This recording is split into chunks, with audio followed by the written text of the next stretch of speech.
boom. Ladies and gentlemen, we are live. We are live and back at it again, folks. It's a Wednesday night. So you know what that means. That means we got AEW Dynamite tonight.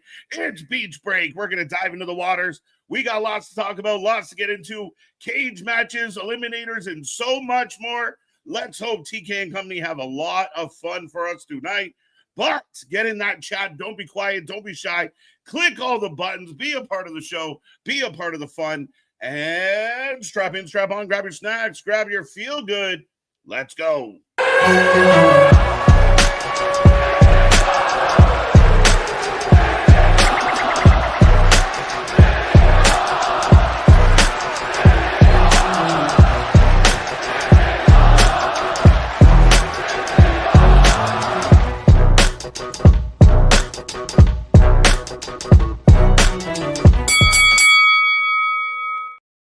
Ding, ding, ding. We are live and back at it again, folks. Like I said, we are the Wrestling for Life Network. This is another live stream, and we bring you AEW Dynamite tonight. It's going to be a fun one as we go to beach break. Lots to talk about on this card, a stacked card depending on who you ask. And again, a world title match. Joe, Moxley, Steel Cage. How's it going to go? How's it going to be? How's it going to turn out? We will find out very shortly, folks. We're going to be here all night long. I see that chat filling up already. Hope everyone out there is happy, healthy, and safe. Yeah, got a hump day in the books. Friday Junior tomorrow. And we got so much coming your way as we got all the wrestling, all the live streams, all the action to all the action and reaction to the action. But it's going to be a fun one, folks. If you don't know, I am Mr. Evernight KJ White, the Iron Man of YouTube, the face that runs the place. Happy to be back with it again. Running solo on a Wednesday night, as always. Looking forward to this one, and it's going to be good. I got hope. I'm excited. It's going to be awesome. Bobby Lashley gives his answer to MJF. Did MJF hurt the right people to get the right reaction to get into the Hurt Syndicate? We will find out. Tag match. This one should be hella fun. Could actually open the show tonight. But we're looking at Ospreay teaming up with Hangman to take on Takeshita and Josh Alexander. So, again, if nothing else, should be a hell of a match. Of course, get your merch. This one we're going to talk about. We're going to talk about this one a lot tonight, I think. But we do have Ricochet taking on Zach Gowen. One-legged Zach Gowen, 23 years later.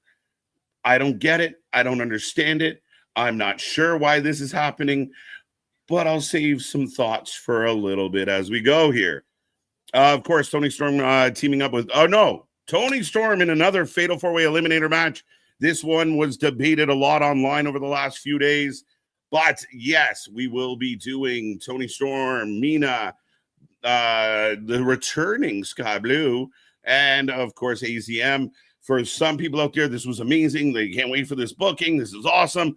I don't quite love it. I don't quite have the vibes of yet another eliminator match, another meaningless kind of like throw all the women together. You could have the three women that aren't Tony Storm in a triple threat. I give Tony Storm all the credit in the world. She's there on Dynamite. She's there on Collision. She is working a lot. And I mean, is that a good thing or a bad thing? I mean, she's the best in your company. You might as well utilize her.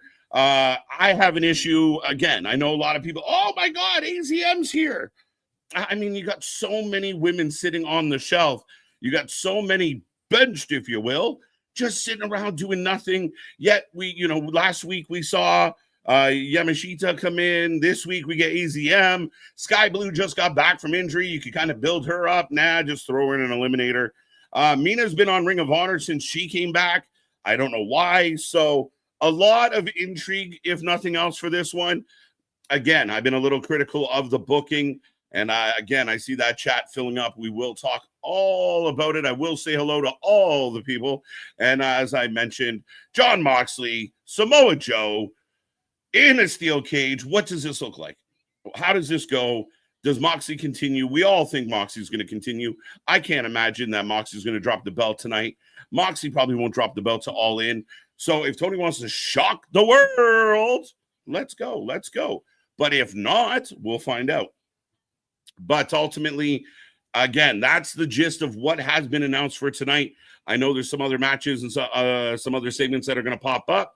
But don't forget, join the WFU, get your WFU merch on our merch store, but continue to use those hashtags, continue to support the cause. We are not like the others. We are different. We are out there. We are not the IWC. We are happy to be at this and looking forward to it to bring some sense to this crazy wrestling world. But again, it's Beach Break. I believe next week or the week after is Fighter Fest. We got a lot of specialty shows coming up. Double or Nothing's coming up. And again, busy times here on the channel. So make sure you like, share, subscribe, be a part of all the shows, be a part of all the fun. And again, don't be quiet. Don't be shy. Get in there and say hello. Like Michael. How you doing, Michael? How you feeling? No, thank you for watching. Thank you for clicking. We appreciate it. Zach, always an early bird. How you doing, Zach? Welcome, welcome, welcome. See money, woo-wing. So, one thing I did not mention, and I should have mentioned, Ric Flair is scheduled to be on AEW tonight as part of a Mongo McMichael tribute. So that is another thing that AEW is doing. We know we talked a lot recently about Sabu passing away, but Mongo McMichael had passed away a couple weeks ago. They're going to pay homage to him tonight, is what I've heard. And woo-wings might be a part of the celebration. So we'll see how that goes. Adam Carver, how you doing? How you doing? Hey, KJ, Big Nick, Anthony, and everybody. Just finished my graduation. Addie, congratulations, congratulations. I hope it has been a good day. Eric, welcome back. Wrestling for Life buddies, Ospreay, Ricochet, just can't seem to keep WWE's names out of their mouth. And happy birthday to Matt Cardona. Big shout out to Matt Cardona. Here's my take on this, Eric, and I don't mind this. I know I've seen a lot of people online like, oh, I can't believe it. To me, if you're in an interview and you're asked a question, you answer it. And I commend a guy like Ospreay. I've been saying for a long time, Ospreay should be the face of this company. Ospreay should be carrying this company. It should be Ospreay with the belt, not Moxley. I have no problem. It's no different than you interview a guy on any sports team or any woman on a sports team, and they say the same thing. So I think we got the best team. I think we're strong. If we do the right things, we're going to win. Da-da-da-da-da-da. The thing is, you got to back it up. The problem with Ricochet and Ospreay is they need their booker to back them up. And you can say all you want. You can say we have the better matches. You can say, you know, hands down. But this is still a company that will throw in like a random Jericho, you know, a Hitchachero match, or, you know, random, oh, here's Leo Rush and Top Flight. Like there are, you know, as for everything that's amazing, like a Will Ospreay, there are some things to be desired. I have no problem with Ospreay being the cheerleader, championing the cause, standing out from the crowd and repping his brand, being proud of his brand. He should. Like, I mean, what is he going to say in an interview? They're definitely better than us. Yeah, they got us. They're better. They're definitely better. I don't know. But I have no problem with this. Ricochet, on the other hand, is literally trying to do everything he can to make himself relevant, to make himself matter. Again, the booking's got to support it. Ricochet's talking in a lot of shit to show up and fight, you know, nothing collision matches with AR Fox or whoever the fuck he recently fought. I think that's the difference. Ricochet's got to back it up. He's not getting, you know, he's not doing it. He's a forgotten kind of floating mid-carder. So you can run your mouth all you want about all the cool things you can do, or how much better you are than Javon, or how much of this and how cool you are and how you're a king. Yeah, but the king's kind of being treated like a jester right now. So what does it mean? Are you just running? I don't know what we're going to do. I don't know. But at the end of the day, I got no problem with Will Ospreay saying, pound for pound, toe to toe, we beat WWE. Heyman and members of the ECW did that when they were running. We're the best wrestling. We're just the smaller guys. But if people really knew, we can out wrestle the WWE any day of the week. Same thing with WCW, other competitors. There's always been that kind of battle. So I have no problem with Ospreay saying it. And I think what the fans forget sometimes is it's not like they just grab a mic and say some shit. Now, Ospreay has done that. But you also got to remember, they get asked questions. These interviews are meant to lead to places. And the people interviewing, myself included when I interview, you want it to go somewhere. So you set them up, you lead them down a path, and the good interviews, take it and run with it and make it something. And Will Ospreay did. He should say that. Again, he could probably come out and say, oh, we just all love each other and everything's great and I wish them all the best. But why? Like, I mean, again, have some bollocks. And I think Will Ospreay has all the bollocks he needs. Dre, how you doing? How you doing? How you doing? Kevin, welcome back. MacGyver son. I love that name. I really do love that name. When is it starting? We are about 4 minutes away from the start of the show. I will give everyone the disclaimer and the warning that the Toronto Maple Leafs are currently battling Florida Panthers, so I may wander off mentally every once in a while. Mac the Knife, how you doing? How you doing? Welcome. Hey, man, I'm hyped. Hoping on all the WWE, or hooking on all the WWE.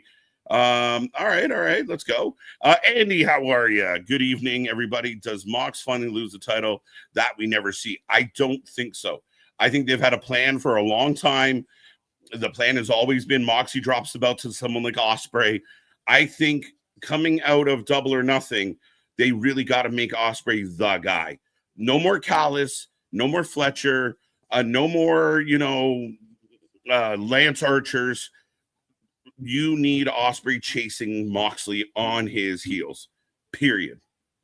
Cherokee George, how will the beach break brawl go? You have two A+ wrestlers here.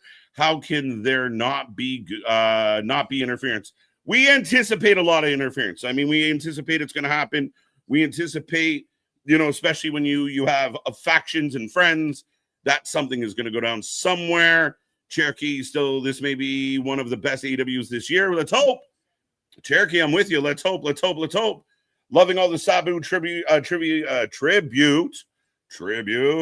videos. We wish we could have honored him while he was still with us. 100%. I mean, again, it's sad that Sabu passed. It absolutely is. But my God, it is the outpouring of love. You see the impact he had on people. We know, the crazy guy, the guy that was setting himself on fire, jumping through barbed wire. And I know there's some controversy and all that. I'm not going to get into it. I don't know enough.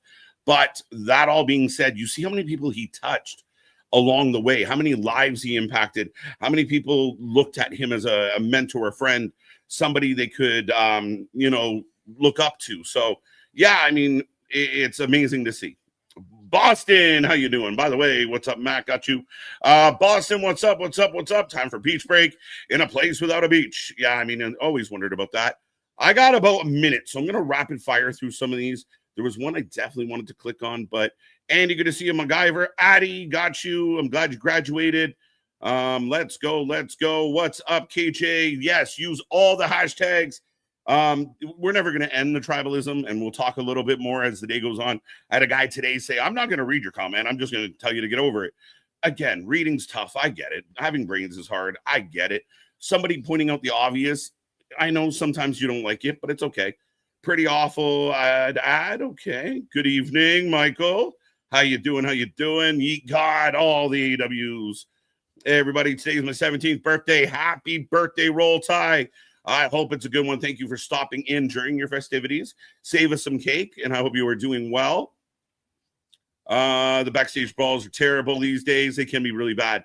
I know Boston asked about the punches of Braun Breaker. It's a bad habit when a brawl is going on. We saw it recently with Naomi. We saw it with Braun Breaker. We've seen it with others where they just kind of throw these random weak sauce punches. Do better. Remember, everybody's watching. Act like you're under a microscope. As I'm getting the violence warning, and I am getting the Sum 41 open to AEW Dynamite. Let's go. Blow up that chat, folks. I want triple digits.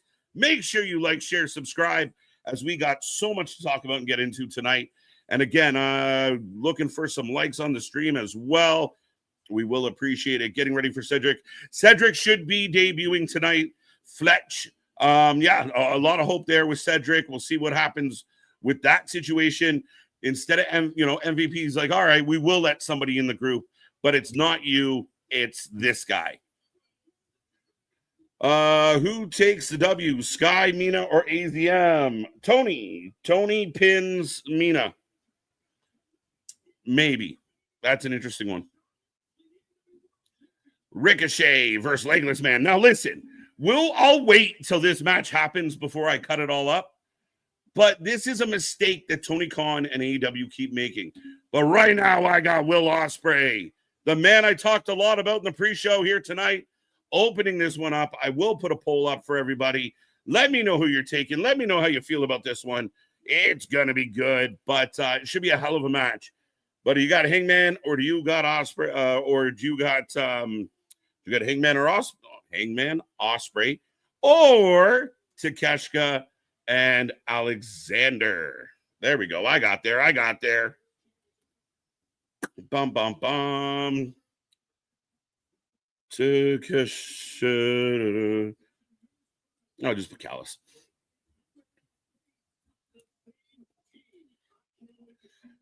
We'll put a nobody in there for fun. Get your votes in. Let me know. You let me know. But again, this has all the potential to be a great match here tonight. 1-0 Panthers. I know. Breaking my heart, Dale. Breaking my heart. It's happening because Ricochet is a heel, and will give Ricochet more heat. Not that difficult to understand. Fletch, you're wrong. And I will deal with this later, but you're wrong. You're wrong. This is stupid. This is hatching shit that happened in the company that you hate. If you stand on business and you are the company that is nothing like WWE, that you are real wrestling, then why do we have a match with a one-legged man? Real wrestling, you got to stand on business. You can't say one thing and then do the other. You can't do it. It's that simple. MTV and Boston, C-Money, Dale, Kevin, how you doing? As here comes Hangman. Hey, yo, Vince. Mr. New, women's match will open for the ratings, especially after last week's success. No, sorry, Mr. Noob. We get a tag match to open this one. And again, I guess two of your biggest names, and one of them is most likely going to be your next world champion, as Hangman and Ospreay team up together. Can they get along? Can they coexist? KJ, can you please have the same energy towards Dynamite that you have on WWE or NXT? Come on, brother. I do for all the shows. You get me, unequivocally me, buddy. It's just you don't have that emotional attachment to the other company, so it doesn't bother you when I criticize them. The Chubb is here. MDB, how you doing? What's up? I'm pretty sure that this is a bad show tonight, and I have lost hope in Tony Khan. Again, we always start with hope. We always start with excitement. I think tonight's going to be a good show. I hope tonight's going to be a good show. I might not like everything on the card, but I don't have to. But my God, let's go.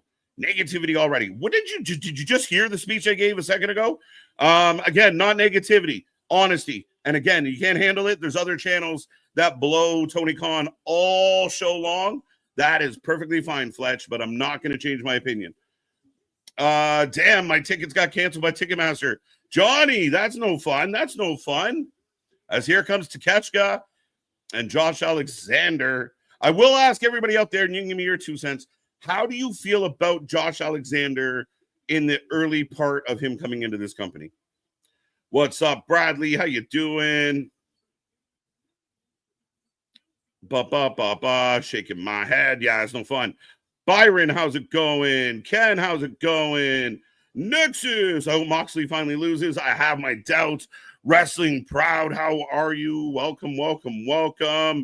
Let's go.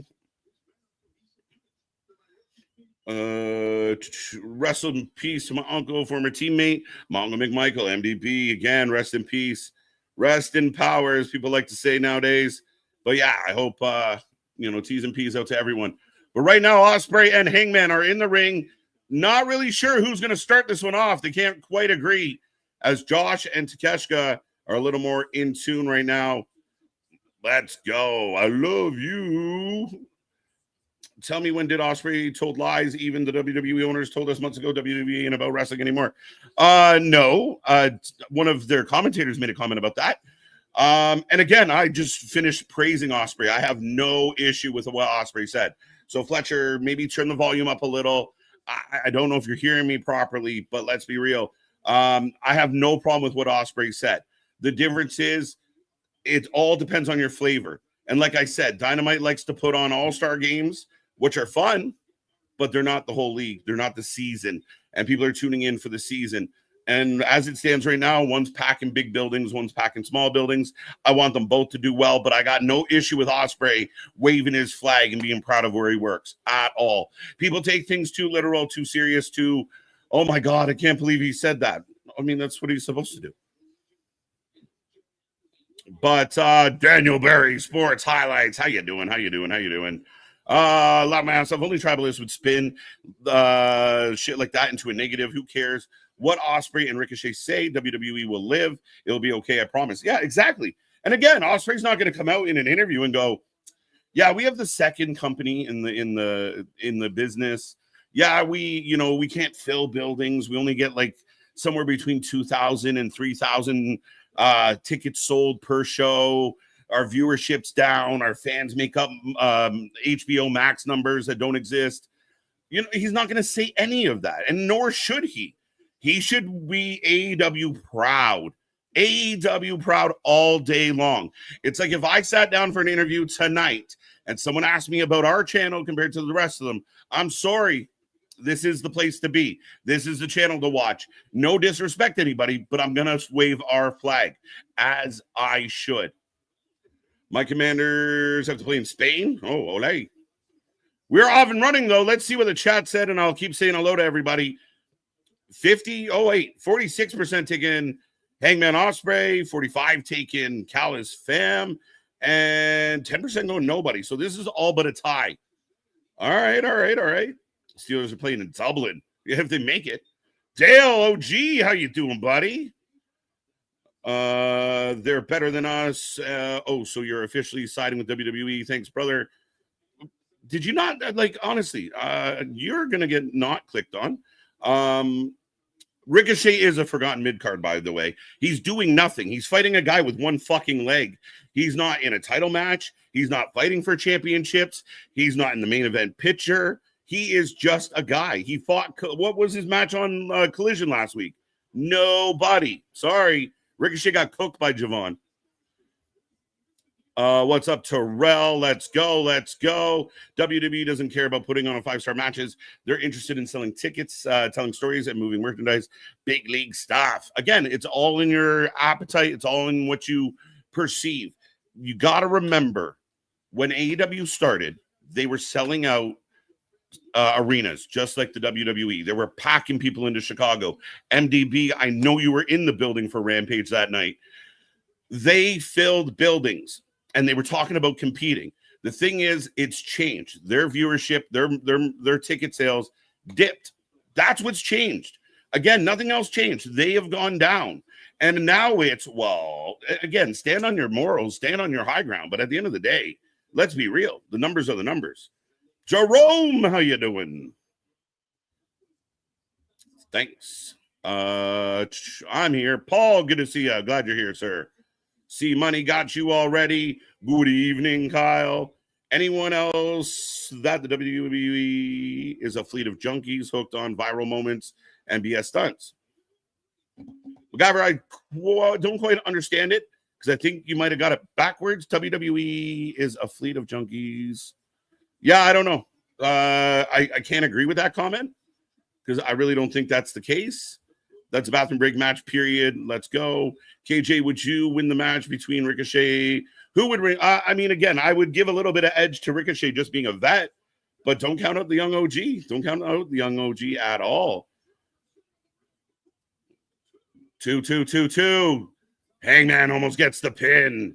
Sabu was an indie wrestling lover's god. And again, when you work the indies as much as he had and been around and meet and greets and shaking hands, you kind of leave that impression, right? Page back to his feet into the corner. I think it's time to pull the plug on Mox. The time to pull the plug on Mox was at Dynasty, was weeks ago, was months ago. John Moxley has had one of the worst title runs in AEW history. John Moxley as world champion has hurt this business. And that's the funniest thing when we go back to the Zach Gowen thing, which I'll get into again later, and this Moxley stuff. The fans that talk about the best wrestling or this is real wrestling, well, what about all the gimmicky stuff you're doing? Like, help me understand, because your argument doesn't really compute, right? What's up? Recipe Sabu. Sad to hear that the news tonight. AW tributes Steve McMichael with Flair tonight. Yes, they do. Straight Edge, Mikey. Good to see you. Bash, good to see you. Byron, welcome back. Can already tell without any matches announced, Money in the Bank is going to be better than this because everyone is actually excited. Again, we'll see.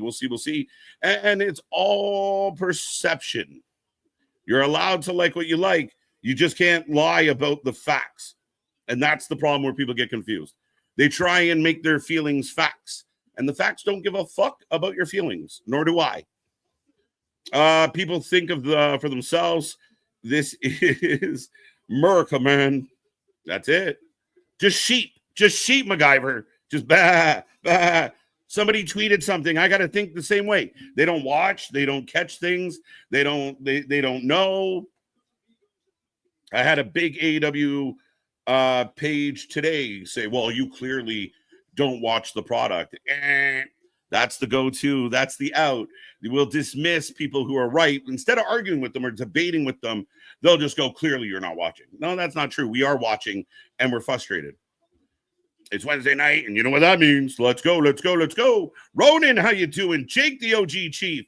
Unks in the chat. The same journalists that hate tribalism ask the tribal bait questions. I mean, again, and put up the tribal clickbait headlines.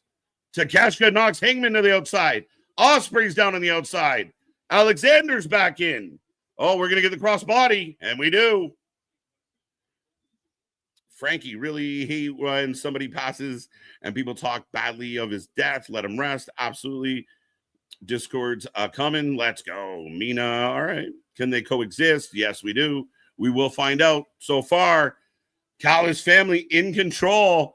Takeshka and Josh Alexander, your first ever MLP world champion, looking solid as we go into picture-in-picture right now, folks. And again, be a friend, tell a friend, like, share, subscribe. We're here all night long, and I want to see triple digits above my head. So let's get in there. No way we're kicking off my birthday AEW with a tag team match. Yes, we are. Zach Gowen is going to give us a speech like lame-ass Miles Bourne did last night.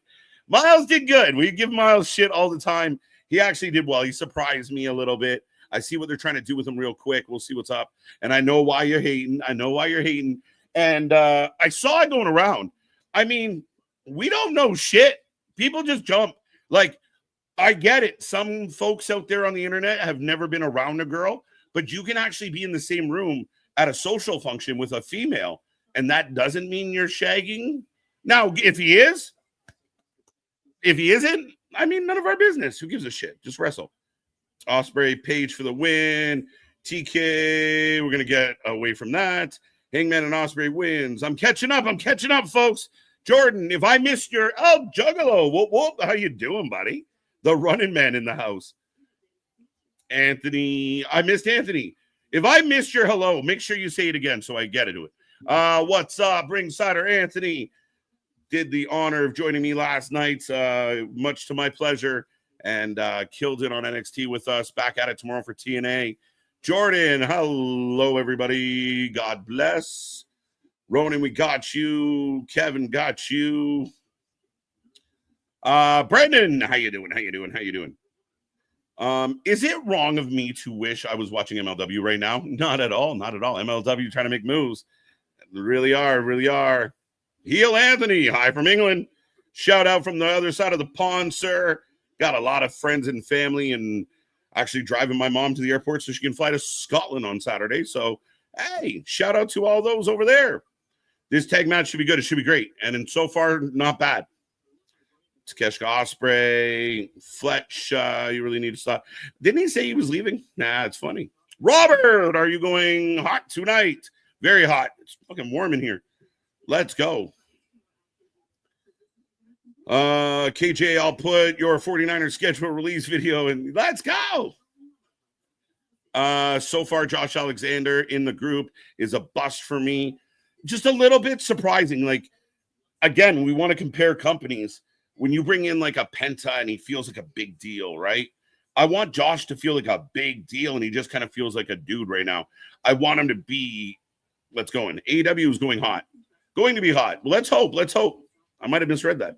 I don't think anybody thought Josh Alexander would walk into AEW and be a main eventer right away, but losing his first match and putting him in the Callis family kind of buries him in anonymity. I mean, I think this one's hard for me because I'm biased. I am a huge fan of Josh Alexander. Again, a great Canadian talent, big fan. Did amazing things in TNA, including that record-breaking title run. We'll see. But, folks, we are coming out of picture-in-picture. It looks like Alexander and Takeshita are all over Hangman at the moment. And let's go. Philip, good to see ya. Mr. Noob, curious. Their women aren't opening after gaining. Again, rhyme and reason, connect it. The only argument I would have to defend TK on this one is Ospreay and Hangman are probably your two biggest male superstars in the company right now as far as notoriety, what they mean to the company. I actually saw a poll the other day that had 60% of the people thinking that Hangman's going to beat Ospreay at Double or Nothing, which, I mean, I'm shocked. Brandon, good to see you. Good to see you. I swear to God, I'm catching up, folks. Odds, how are ya? Hashtag pre-mad. Yeah, again, we are who we are. What's up, wrestling fam? The former champ is here. Puff fast. Let's go, AJ. How you doing? Is Hangman wailing away on Josh? Josh creates some separation, but gets instantly taken down. Nice into the ankle lock. Nice transition by Alexander. KJ, can you fix? You can't fix. You can. You just have to accept it. It's the old saying, right? You don't argue with drunk people. You don't argue with stupid people because you're just wasting your time. You're never going to change their mind. So at the end of the day, yeah, you can't fix stupid. You just can't. CM Punk's debut had me hugging the high five and high-fiving strangers during peak Corona, right? Now they're so boiled chicken. I hate it, man. I hate it. And as I explained to somebody today, like day one, I mean, we've said it all the time. You guys know my story. Day one, the AEW is the reason why we do YouTube. Wow, standing twisting press by Ospreay. Big smile, getting the crowd going. Dale, we got you. How you doing? Tony Hayes. I had a great day at work. I got electrocuted. Yep, keep me occupied. Hope you're doing okay, Paul. Been there, done that. That's no fun. Hope you're okay. I was like, did you get allocated? But yeah, no, we got you. Come on, Chicago, yo, the city where the Pope Leo. Can you believe this shit? Let's go. Shout out Pope Leo. Oh, Paige and Ospreay going to the top. Moonsault. Josh just waiting for the landing. And we get a twisty. There you go. I just wish they would sell a bit better. And this is not just AEW. This is any company. Sell a little better before the guy flies through the air. It just looks bad when you're like, he's coming. Move. Samoa Joe's figured out. Why can't anyone else? All right. KJ, I'm leaning towards Karrion Kross and Chelsea as my early picks for Money in the Bank. Very popular early picks, Kyle. I think there's a lot of options. I mean, if they don't, it all depend on how this works out. But there are options. A Sami Zayn, a Logan Paul, the women's side of things, man. What if an Asuka comes back and wants it? What if, some of I know people don't love it, but what if someone like a Charlotte wants to be in the Money in the Bank? I don't know. They only do stuff that is possibility of virality. I don't even know is that a real word? Instead of doing great matches and the other wrestlers can wrestle, but they're never just fuck on off.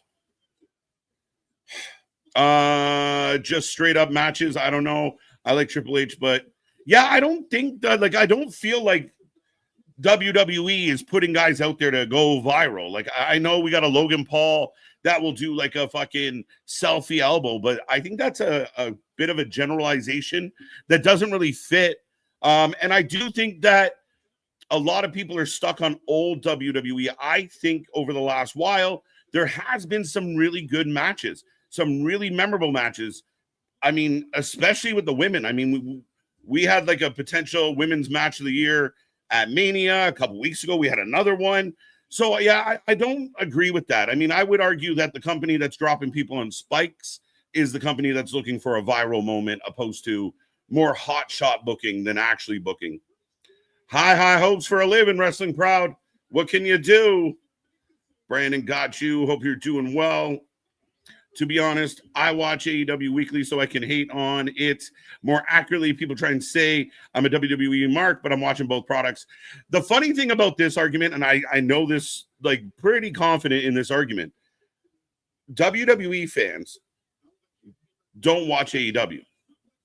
AEW fans watch WWE and hate it. And then you have your middle ground, your casuals, that watch both. And again, you kind of have these groups, but I find it funny because, like, the hardcore WWE fans, like the ones that are paying money and all this money to go to these shows, they don't give a fuck what AEW is doing. That's why when you bring in somebody, you need these vignettes to tell us who they are. Oh, who's that? Who's this guy? Where'd they come from? Because they just watched WWE. The match is good. The match is good. I like it. Bum, bum, bum, bum. I'm rolling down to the bottom. Let's go. Solid tag match. I like this match a lot as we get a Poison Rana. Josh down. Takeshita flying through the air. Misses. Nice cutter. R-Truth wins Money in the Bank. Challenges Cena. I want R-Truth Cena. Saturday Night Main Event. 2 count. This match definitely cooking. Yes, it is. Here comes the famous Will Ospreay no selling. Hey, again, see, acquired taste. Depends what you're looking for. And again, I know there's guys out there like Jim that watch these shows and he hates everything they do. I don't, but yeah, I know. Sucks. Vikingo is the biggest offender when it comes to the aerial moves. The guy literally can't sell it. Believably waiting for it. I hate it. I mean, Vikingo, Commander, Ospreay at times, the Bucks at times. It's just, if it takes you so long. Know who's a bad offender of this, Boston? Whoa. Ospreay almost bumps into Paige. Paige has got his fist locked and ready as Takeshita slides Paige out of the ring.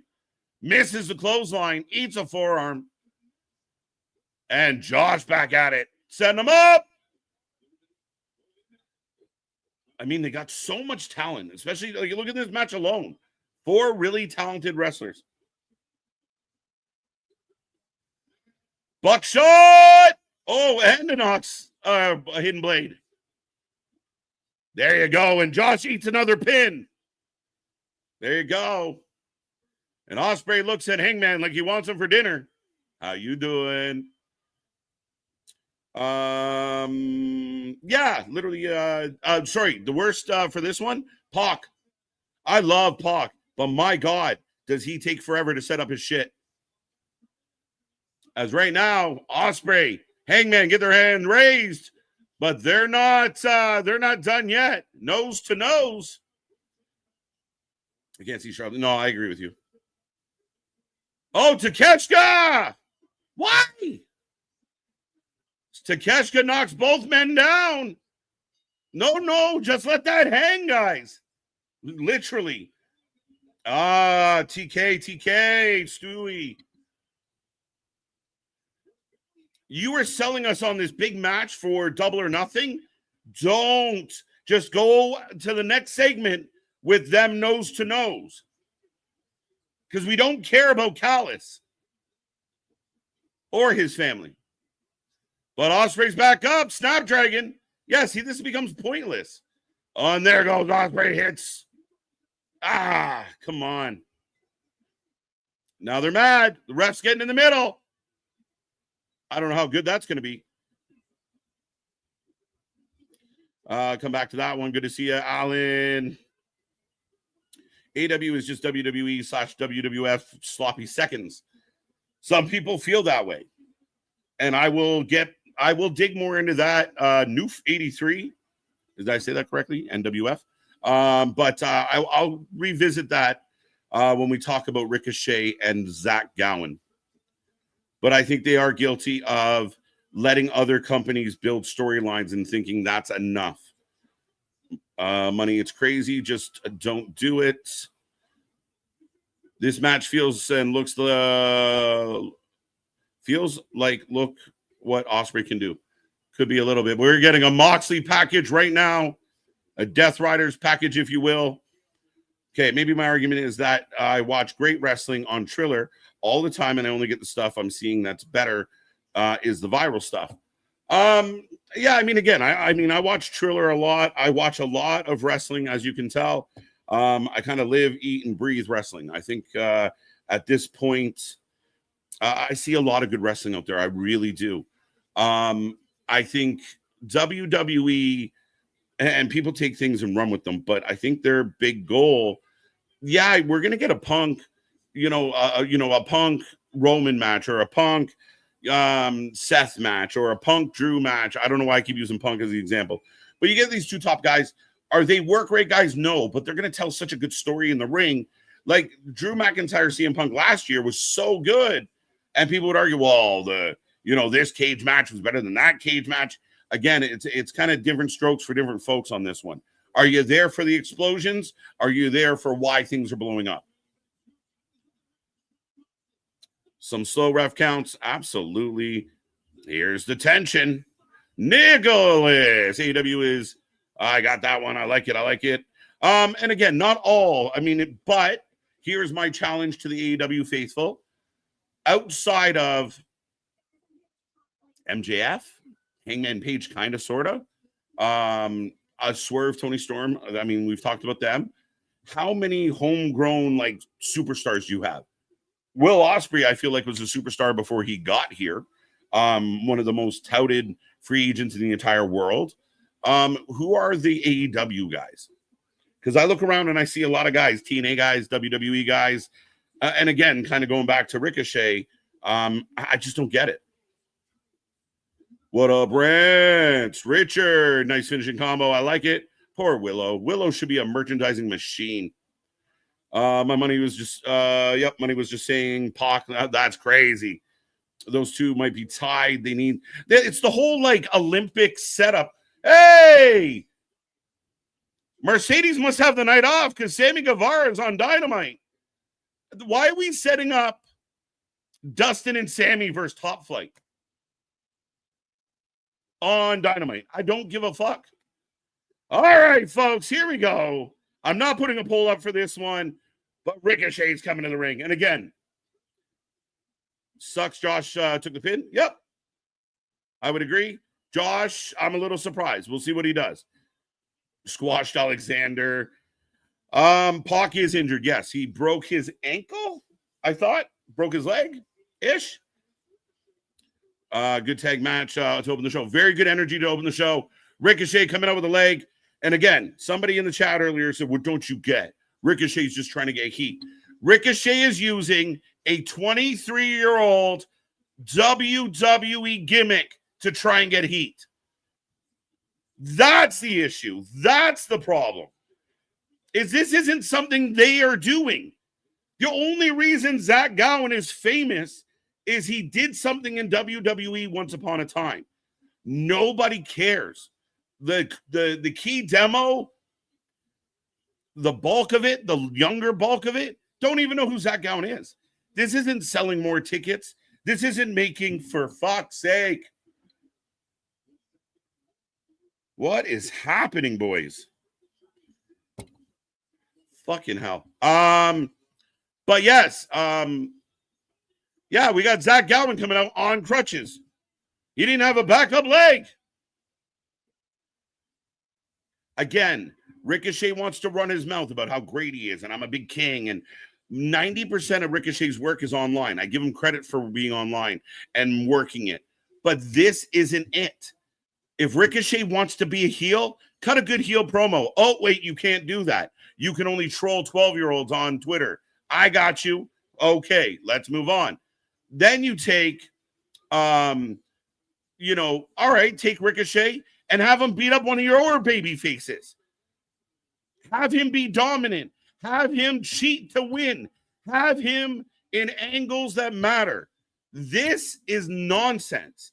This is bullshit. And considering this is real wrestling, how does this qualify? Help me understand how this is real wrestling. I'll wait. Because you can't give me that disclaimer of this is the real wrestling show, KJ. All right, then why is there a one-legged guy in the ring right now? And a guy that was only relevant from the company you hate. Everything the AEW people ran from, they're just bringing into this company and doing it worse and at a time where it's more irrelevant. Like, what's next, Gilbert? Is Ellsworth out there? Hey, James, Jimmy, Jimbo. Ricochet needs to get some heat. Where are you? It's fucking dumb. So what exactly is Tony doing with Josh Alexander? Nothing. Same money. I'm listening right now. Zach with his kids and family. Yep. To try and generate a little more. Kevin Nash pulled off Mad Dog Vachon's leg. That's true. That mattered, though. On God, KJ. Oh, God. If I had one leg, I would definitely have some. Yeah, right. Not one. Not one backup. You brought one. It's like fucking Clerks. You brought one ball. Zach Gowen being on TV in 2025 shows the AEW stands for all elite welfare.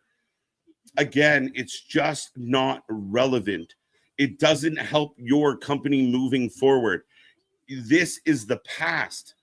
And again, for me as an AEW fan, a guy that watched those press conferences in the beginning when they were telling us how different AEW was going to be and how they stood against this type of shit, the gimmicky shit, the nonsense shit, the real wrestling is coming to AEW. Well, you can't say that and do this. You can't say that and do this. And Ricochet can say all he wants about young OG out there. You can say whatever he wants about anybody else, but you're doing nothing. You're doing nothing. You are floating in the mid-card of AEW. You are in the nether region. You are nowhere to be found. You are in purgatory right now. You're not in anything that matters. Zach Allen is like when WCW tried renaming Brutus the Barber. Facts. Oh, man, the disciple. Wednesday nights, I like to stay. Amen, brother. Amen. Ricochet for the win. I didn't put a poll up because that's silly. WWE fills the seats with stories and build-up. AEW relies solely on top matches and five-star bangers. Very limited seating potential with that. It's, again, I've explained this, and I completely agree with you, kid. I love AEW when they're good, when they're cooking. But what they've been doing lately with all these eliminators and multi-man matches and all the Zach Gowen bullshit, it's like if the All-Star game was all season long. The All-Star game's fun. We love watching guys dunk on each other or crack dingers because they're getting thrown fucking beach balls. We love it. No back checking, no physicality. It's just fun. It's a fun exhibition of your stars. Right? We've seen that. We've seen all the flips and tricks and, missed elbow spots. It's an all-star game. But when it comes crunch time, we want the season. We want the playoffs. We want the story. We want the rivalry. We want the heat. We want all the smoke. We want all of it. Let's go. Bring that. That's what sells tickets. That's what makes people watch. And until people truly understand that, again, people can defend AEW all they want, but the numbers just support the claim. Real wrestling isn't getting real money, isn't getting real tickets, isn't selling real merch. Real wrestling, all you want. You can keep using that term. It's a fun, catchy term. But right now I got a dude who's in his 40s with one leg fighting one of your hottest talents. Help me understand. The Booty Man, the Zodiac. Yeah, bring them all. Let's get them all. What's the Goon doing nowadays? Can we get Ricochet versus the Goon? $5 says Zach Gowen does a tope. Oh, for sure. Or he's going to do a moonsault, MDB.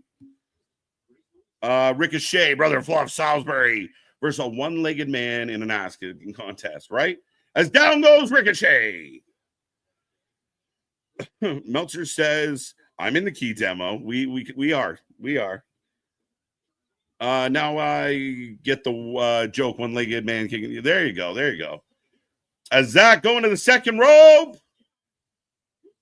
Oh, and Ricochet helps him off the rope. That was very kind of him. Into, a temporary headlock into the corner. You brought one ball? Hey, man, you got any balls? Biggest pair you've ever seen. And moving on. The Nacho Man. Yeah, come on. Any other bullshit gimmicks? Can we get Isaac Yankem out here versus Hangman Page? What other thing? Where's fucking Duke the Dumpster? Well, again, you hate might be a strong word, but you are supposed to be the anti-WWE product. You want to be the real wrestling.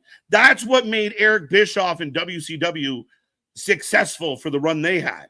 They went an opposite way, and they were different. And when they shot themselves in the foot they swung back around and tried to wait, we'll be like them again. And the fans went, fuck that, we're out. You guys have ruined it. I don't think people are getting it, and people can justify it all you want. But if this was Zach Gowen versus Braun Breaker, people would be fucking up in arms. Look at this joke company, the Fed. This is insane. Anybody dare question Pat McAfee in a match, and I got to sit and watch this shit. It's fucking dumb. He just kicked out at 2. Let's ignore it. Let's say Zach had 2 legs. Let's pretend Zach had 2 legs. He's in his 40s and hasn't wrestled in 20 years. The fuck we doing? I have a better shot against Ricochet. And he's got the stupid fucking scissors. Because again, when you don't know how to generate genuine heat, you use shit like fake bullshit scissors. What was the movie I just watched where everyone's running around with gold scissors? The fuck was that? Zach Gowen with the foot. It's not really an illegal object, is it? Deep two. The blue meanie is next. Yeah, let's go. Get the blue meanie, the gobbledygooker. Fuck, is VKM available for a match? Can we get Vince? Not all matches are fucking fuck. All matches are 5 stars. You get 1 or 2 at most. I think I agree with that. And I think what the fans miss out on is the fact that it's this attitude like everything they do is over the top and fucking amazing. And it's not. Look at this shit. You followed up a really good tag match. So let's say you were clicking around the channels and you used to be a wrestling fan. You don't watch that much, but you're aware of it. And you're like, oh, fuck, who's these guys? Oh, there's Ospreay, there's Alexander. Ricochet gets a flat pin. I love it. I fucking love it.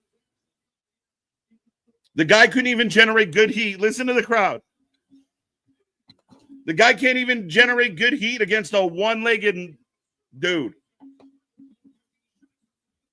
But Zach does, yeah. Oh, fair enough. I mean, again, splitting hairs. Making me mad. I think that's exactly why I'm fucking ranting right now. Thank you, MDB. We're the best wrestle. Zach goes down. Brooklyn Brawl. Yeah, get them all. Get them all. All the shit that you hated and all the shit you talk. You got Will Ospreay out there. Oh, bell to bell. Yeah, we'll beat anybody. Okay, then put them in the ring. Where's all the talent that we don't see? Ricochet want to get heat? Kick the shit out of fucking Mark Briscoe for a month or somebody we give a fuck about. This would be fun if it was Ricochet Speedball. Mark. Dude, the dumpster got arrested. Oh, yeah, shit, he did. Maybe that's why he was on my brain, Smash. But thank you. Welcome. Yeah, I forgot I just read that. This match is a lot of dodging, as it would be. And listen, I don't want to take away anything from Zach. I mean, I don't know what I would do without a leg. I do a whole lot of nothing. As Mark now has it as a weapon. I mean, I'm sure Zach's a great guy, but this to me is where AEW and AEW's hardcore fans talk both sides of their mouth. It bothers me. You can't say both things at the same time and both be true. You can't do it.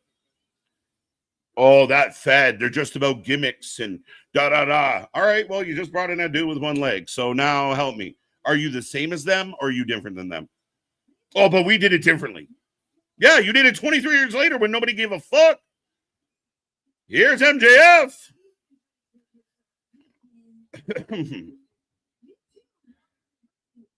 I think every time Florida scores, I go on another rant. It's fucking pissing me off.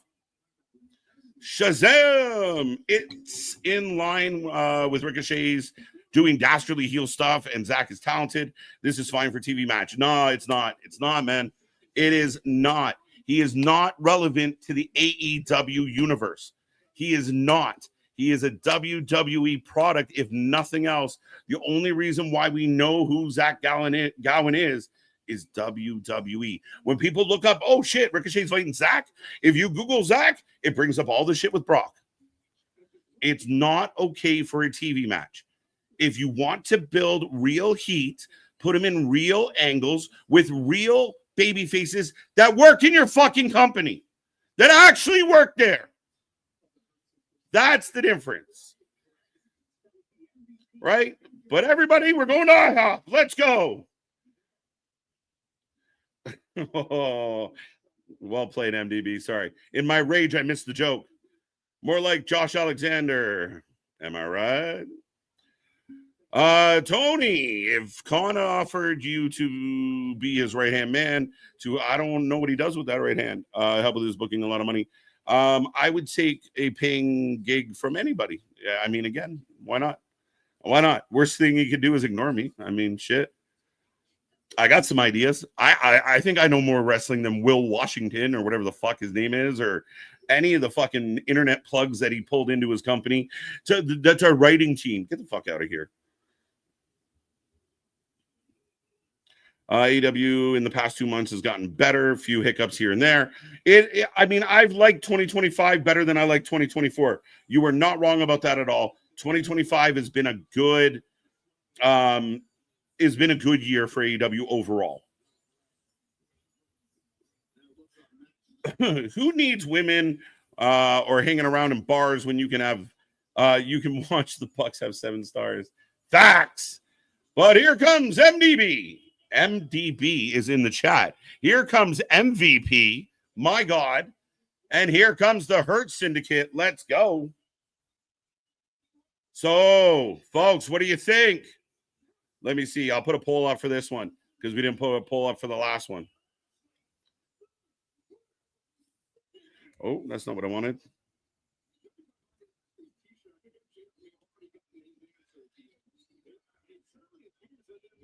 There you go. There you go. Poll is up. Does MJF get in or not?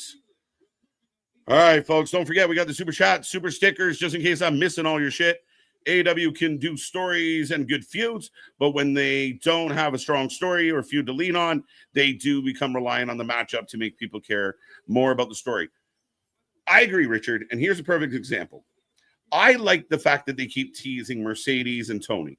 Now, we can debate Mercedes and or Tony and that match, but if we're leading towards that match, having Tony and all these other random things, have the focus, have Tony's focus be Mercedes and Jamie Hayter and pull us along so that at Double or Nothing, you can continue that storyline all the way through. But then you start throwing in all these other people and it gets messy. But then you guys say, well, you know, we're the real wrestling, but you got the real wrestling and not that gimmicky storyline stuff. Well, what is it? Are you just really bad at storylines and you don't want to admit it?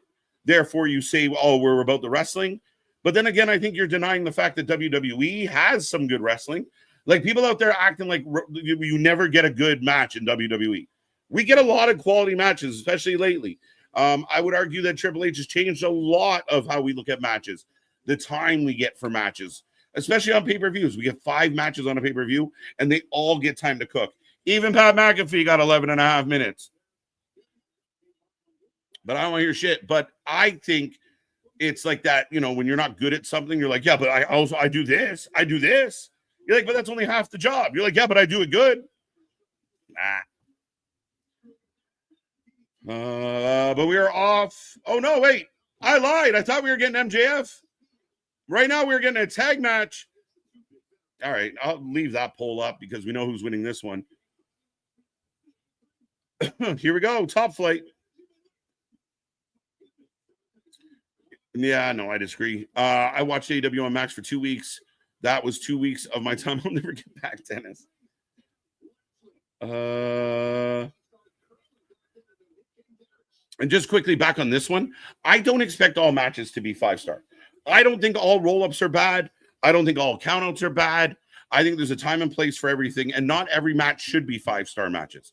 They shouldn't be, especially if you're in a long-standing rivalry. You got to build and build and build. But if you set the bar at, full tilt, then where do you go? What do you do? What's the options? Yes, I know that. There you go. I feel like I wasted 8 minutes. Yeah, again. And then Ricochet will go out and brag to guys, kids with, 12 followers about how amazing he did. To me, it's a guy trying to generate heat instead of the heat coming to him. Organically developing that heat. And I like Ricochet. I like him. I'm giving him credit for trolling everybody. But that ain't it. And the fact that it's a WWE gimmick that they pull at is stupid. What am I watching? Yeah, no kidding. No, hey, listen, if I was Zach, take the paycheck, bro. Take the paycheck and run or hop or whatever you do. Take it and go. Is there any possibility that Joe wins the AEW World title tonight? I'd say there's about a 5% chance. The God wins. All jobbers versus Ricochet. Why does Ricochet wearing a thigh garter? Good. It's a wonderful question. Yeah, speaking of Briscoe, here he comes. Yeah, that was funny. The Hurt Syndicate wins. Yes, we're not going to put a poll for that one. KJ, what happened to Private Party? They lost. This is, again, we talk about benching, right? But the Private Party got pulled in because the Young Bucks want to drop the belts to their friends like they've done before. That's how it played out. And once they did their job and they transitioned those belts to a better team, Tony has nothing for them. Nothing. We got Darius. We got Dante. We got Top Flight. We got Leo Rush in action showing up in Bubble, looking like Missy Elliott circa 97. But what happened to Private Party? Aren't they a big deal? Where's your tag team division? Here's a better question. Where the fuck are the Outrunners? Has anybody seen the Outrunners? Yeah, they get some collision matches sprinkled in. Who cares?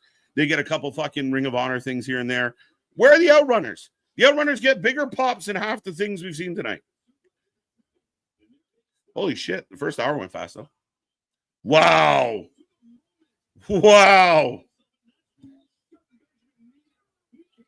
I missed the Guns. What happened to the Guns? The Guns came back from injury, got beat by the Hurt Business, wasted everybody's time, and gone again. What happened to them? I miss them. I like them.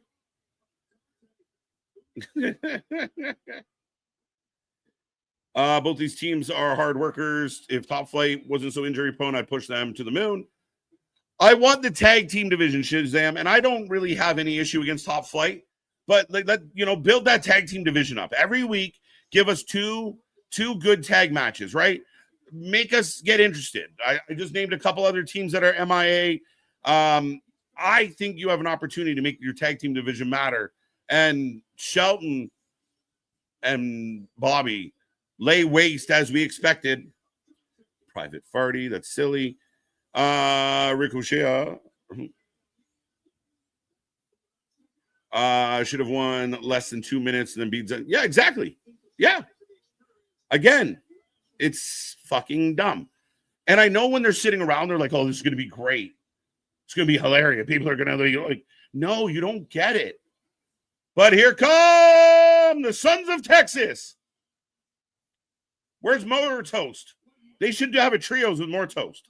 Then they could be Texas Toast. You look like an asshole. So we're setting up the Hurt Business versus why? So the Ring of Honor Tag Champs.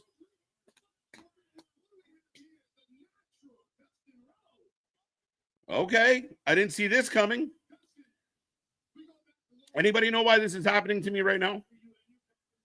Yeah, they repackaged them as like, they dressed Layla up like a flight attendant and they were all pilots for like 2 weeks and then realized how fucking stupid that was and stopped doing it.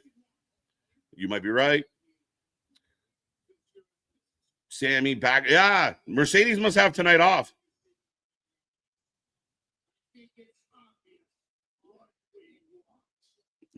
Classic. Who's quoting George Strait? I like it. Let's go. What is this? Is this what I think it is? Okay. Wait, what? Oh. Leo Rush and Action are here now, who have combined aren't the weight of Bobby Lashley's fucking thigh. Men's AEW Tag Team Division gives me worry. It's terrible. It doesn't exist. And this isn't it. You got to book these guys in shit that matters to make us care about when you want us to care.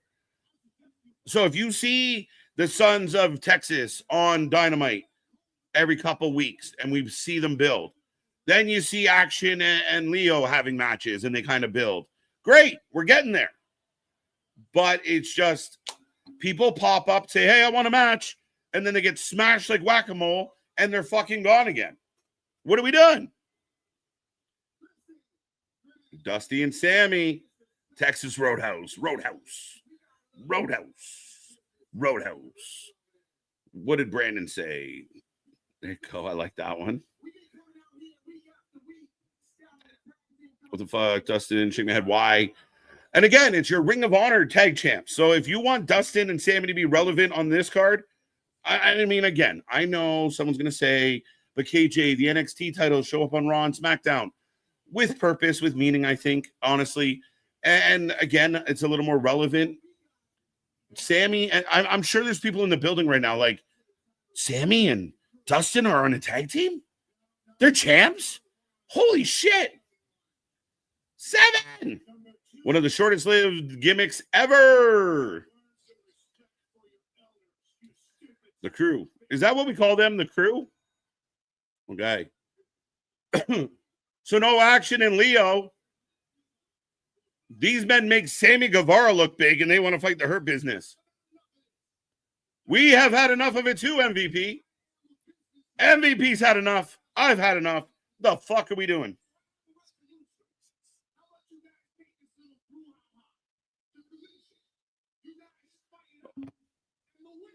So we're going to have a number 1 contenders match. And the winner will fight the Hurt Syndicate at Double or Nothing. Do I want to see the Hurt Syndicate versus the Sons of Texas? No. Do I want to see the Hurt Syndicate against the Crew? No.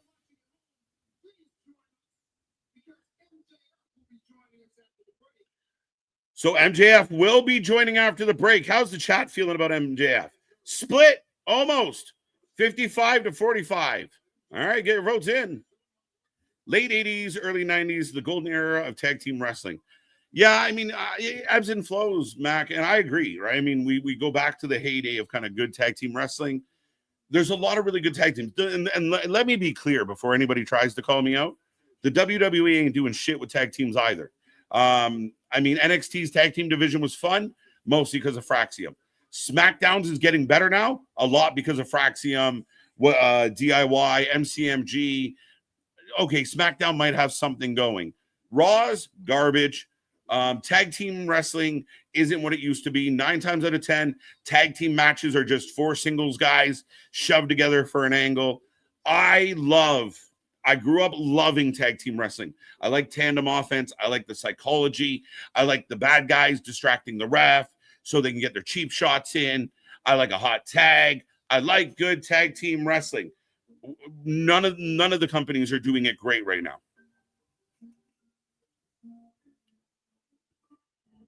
Yeah. Like, where did you come from?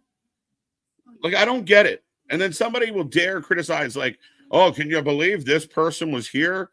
You got no leg to stand on. See what I did there, folks? No leg to stand on when it comes to that kind of argument because of what you put on your TV. So, but when you, again, it's this hypocrisy that exists. Hell of a tag team division. Hell, SmackDown tag team division is better. It is. SmackDown's tag team division is improving.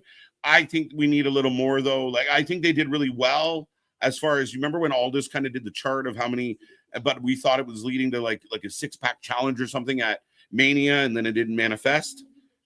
The TLC match recently was amazing. SmackDown, like I keep saying, maybe WWE should go to one tag title for the men, like the women, and it can float. The crowd does not give a fuck. We don't give a fuck. MVP don't give a fuck. The match against, I don't care. Anyone out there right now going, I can't wait to see who wins between the Crew and the Sons of Texas. I need Leo Rush to say Lashley. Yeah, right. Run that back. Yeah, they should. That was hilarious times. My God, that was irritating and worked really well. Do people got that one? MDB just let's go. Number 1 chicken contenders match. There you go. But at least it's a number 1 chicken contenders match instead of just an eliminator. I like this better. You take 2 people that have worked their way up, not saying that they have, but you get 2 of the teams that want to fight for the titles, you let them fight. Stop doing eliminator matches. Every booker out there, knock it the fuck off. The only time for me an eliminator match works or makes sense is if you have like an uber underdog. Kind of like what we saw with Miles Bourne, but not quite. But if you have an uber underdog and the champion's being arrogant, says, fine, fuck it, I'll fight you, and then the underdog gets a surprise win. Now we got to run it back. Why not these 2 versus Hangman and Swerve as new champs? That's a good question. I'm not really sure because, I mean, everyone else seems to have something going on, especially Hangman, right? So that becomes that dilemma. Laughing at my face, Dre. That's not very nice. It's the only one I got. What a trash setup for a match. Again, that whole segment, that whole shit, that was all bad. Keep in mind, they already gave us a backstage segment where they could have said that, right? Like they bumped into each other in the back and they could have easily put up a graphic and said, these 2 are going to fight, but you wasted TV time. And I feel like the last 15, 20 minutes of this show has been a little bit meh. Thank God I have y'all to talk to or else I would be bored. Yeah, double or nothing. We're going to get Texas Toast or the Crew. We got MJF's music. Break out your Burberry, folks. Somewhere out there right now, Nick is sitting naked with just a scarf on. Just the Burberry. Rocking it proud. Shelton's running in the back. MJF didn't show up. There's Tony pointing. Okay. MJF is hiding behind Jerry Lynn, and Tony's giving us his best Lloyd Christmas impersonation.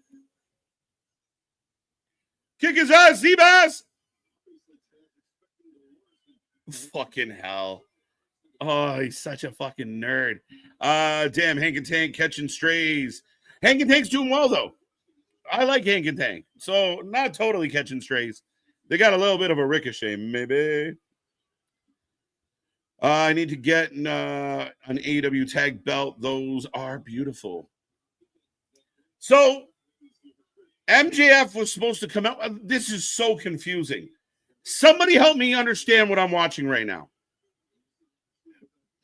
Tong sighting. I like it. KJ, do you see Camille coming back? I don't. And I could be wrong. But you already have Megan Bain out there doing stuff. I don't know what you do with Camille. And rumors, there's been mixed messages. Camille's still in the company. She might be back. Tony, listen, the more you listen to the media calls that Tony does, the more you start realizing he's lying. Like when they asked him about the HBO Max numbers, and he just kind of went, I kind of heard something like that. It's bullshit. Megan Bain, we saw him do it with Ricky Starks. Like, oh, I'd love to book Ricky. All right, then pick up your fucking pen. What are we doing? Okay, so why was MJF hiding?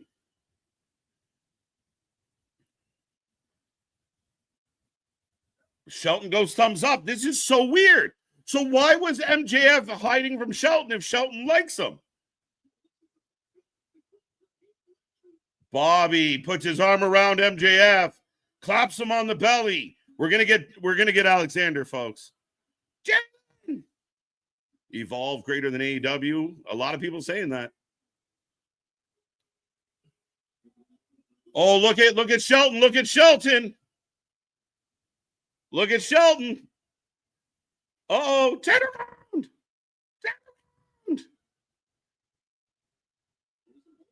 He's going to drop that and then spin him out.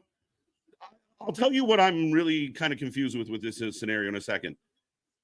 We're milking.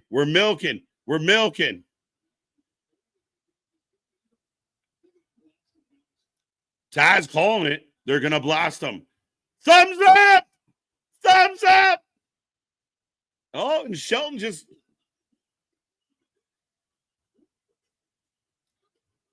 MJF acting like a complete bitch, as always.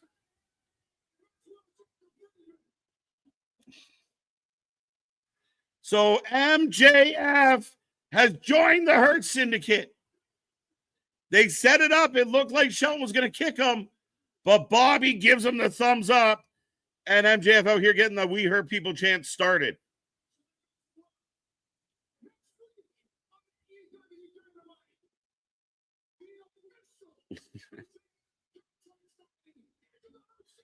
Okay, here we go. So next week, the official MJF contract signing. My God, are they stretching this out? And I don't mind it at all. Bobby said yes. Yeah. Contract signing. Someone's going through a table, and it's going to be MJF. MJF is going to be the downfall of them, I guess, from the inside out. I don't think so. I think this is a ruse, Shazam. They bring MJF to the contract signing, and Cedric Alexander kicks him in the face. And they're like, are you kidding? You really thought we were going to let you in? Yeah, I don't buy it. Last week, MJF came out and beat up some jobbers, for Bobby. Like, I hurt people. Right? So why was he hiding in the back behind Tony tonight? And have we ever had a contract signing for somebody to join a faction?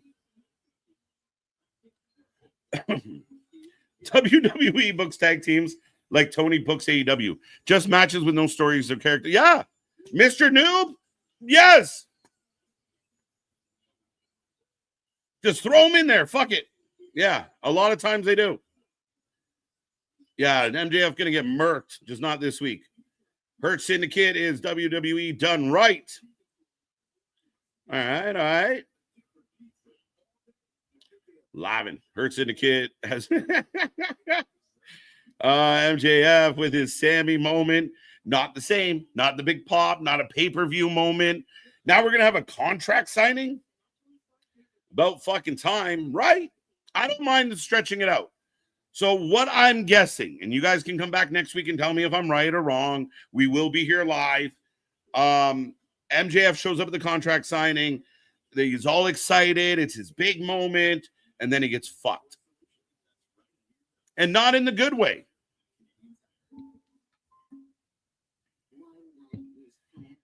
Dun, dun, dun. Sorry, folks. But I had that feeling, you know who my dad is, right? Who's your daddy? Other than MacGyver. MJF is with the Sammy moment. The Hurt Syndicate has been, I got that one. MJF getting murked.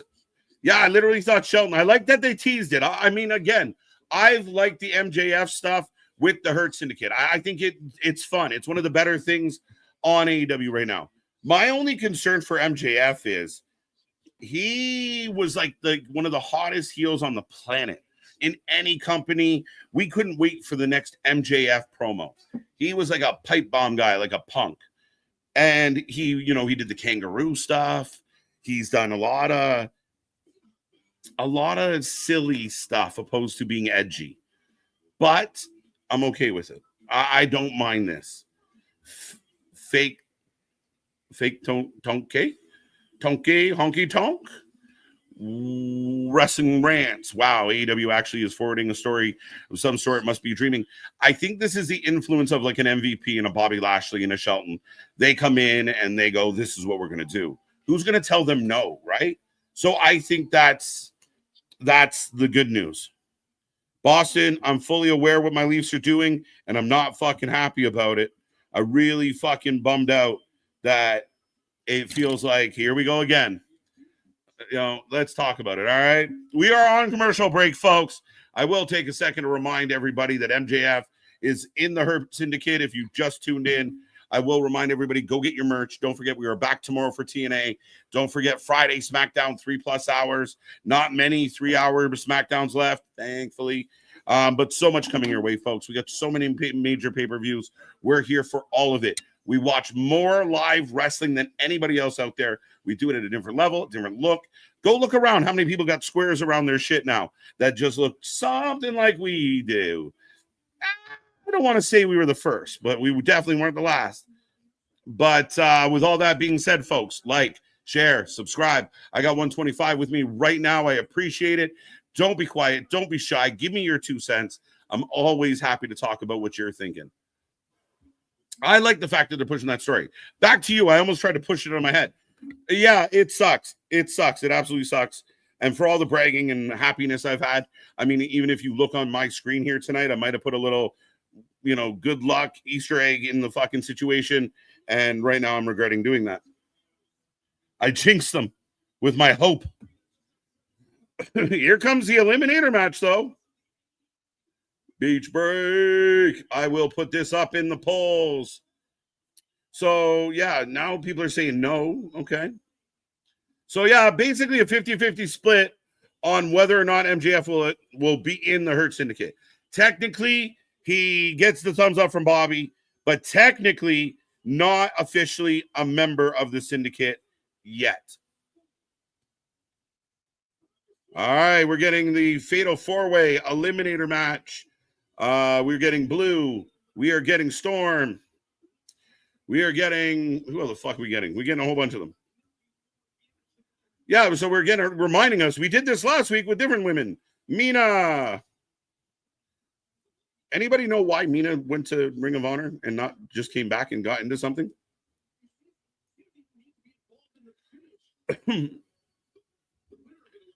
Excalibur can't even get the fucking words out of his head. Let's go. Let's go. All right. Hurt Syndicate is basically the bloodline again. I like the Hurt Syndicate. And I mean, all the Hurt Syndicate needs is some really solid tag teams to fight. The Sons of Texas aren't it. I love Dustin Rhodes. The Sons of Texas aren't it. Again, it just doesn't work for me. The Crew is not it. I don't care. They can fight over the Ring of Honor title. They should not be coming after the AEW tag titles.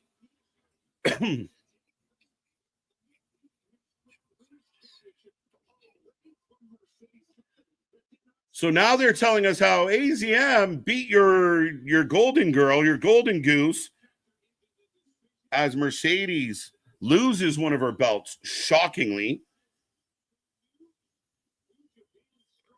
Fuck's sake, work.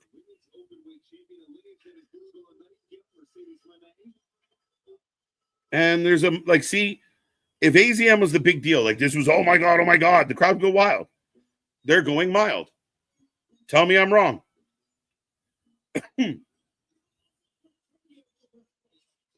Also from Tokyo, Japan, not Deonna Purrazzo, not Taya Valkyrie, not Thunder Rosa, not half your women's roster who are sitting around doing fuck and all.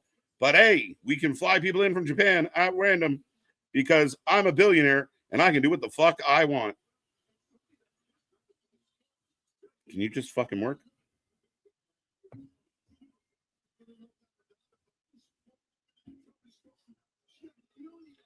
I said 2 weeks ago that they'd be dragging this out until, yeah, I would agree with that. And I have no problem.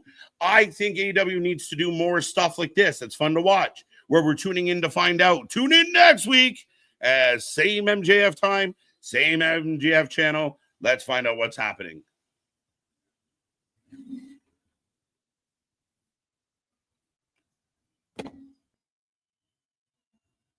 And the big pop, Sky Blue gets the 4th entrance.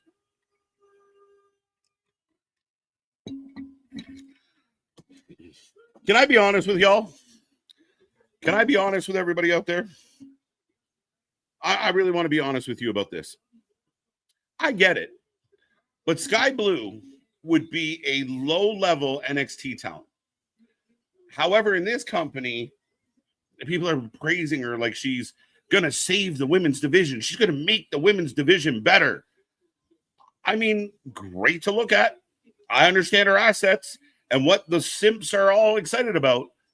But when it comes to actually getting in that ring, bell to bell, is she really that good? Is she going to take out a Stephanie Vacour or a Julia or an AO Sky? Is she at that level? Is she Tony Storm level? As we're off and running, ding, ding, ding. Like, let me know what you think. And again, I get it. But the people got to stop acting like she is fucking, you know, the second coming of Trish Stratus. Sky Blue is solid but not special. Thank you. Agreed. I agree. Nah, lie to me. Right? Tony versus Mina at All In. Mina gets a great reaction. AZM. Again, did they call her Zumi? Azumi. AZM to me. Azumi. That's even worse. I want Sky and Jamie to go back to the original looks. Oh, DDT on the outside. Winner, winner, chicken dinner. Where's Deanna? I get it. You know what the most tragic thing they've done to anybody in their company in the last little while? Sorry, Deanna, but not you. Athena goes on this like historic run, and they brought her up to Dynamite to eat an L and go the fuck back home. Why would you do that? Why would you spend so many minutes building this lady up to just shit on it? Why would her not finally taking an L mean something? But where's Deanna? Where's Deanna? Where's any of these people? I'd rather have Harley Cameron in this match.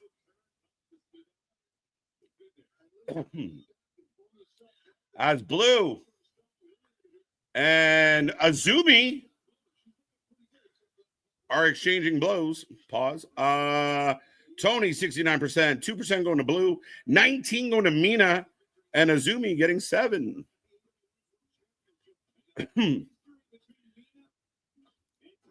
This Mina music sucks. I like Mina a lot, and I think Mina can actually wrestle.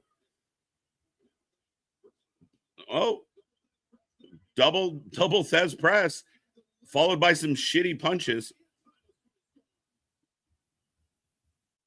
Again, I see people online like, oh my God, she's back. Sky Blue is back. Sky Blue could barely tie Deanna Prazo's boots. But she's got a great butt, so let's go. I've seen Sky Blue wrestle in person. She's not. And again, it doesn't mean she can't be one day. I have no problem with it. I'm positive she's young, like mid to early 20s. I just don't think she is what people are making her out to be. Again, a great cake doesn't mean you're good wrestling's sake. I tried. Tony Storm for the win. Yeah, it better be Tony Storm for the win.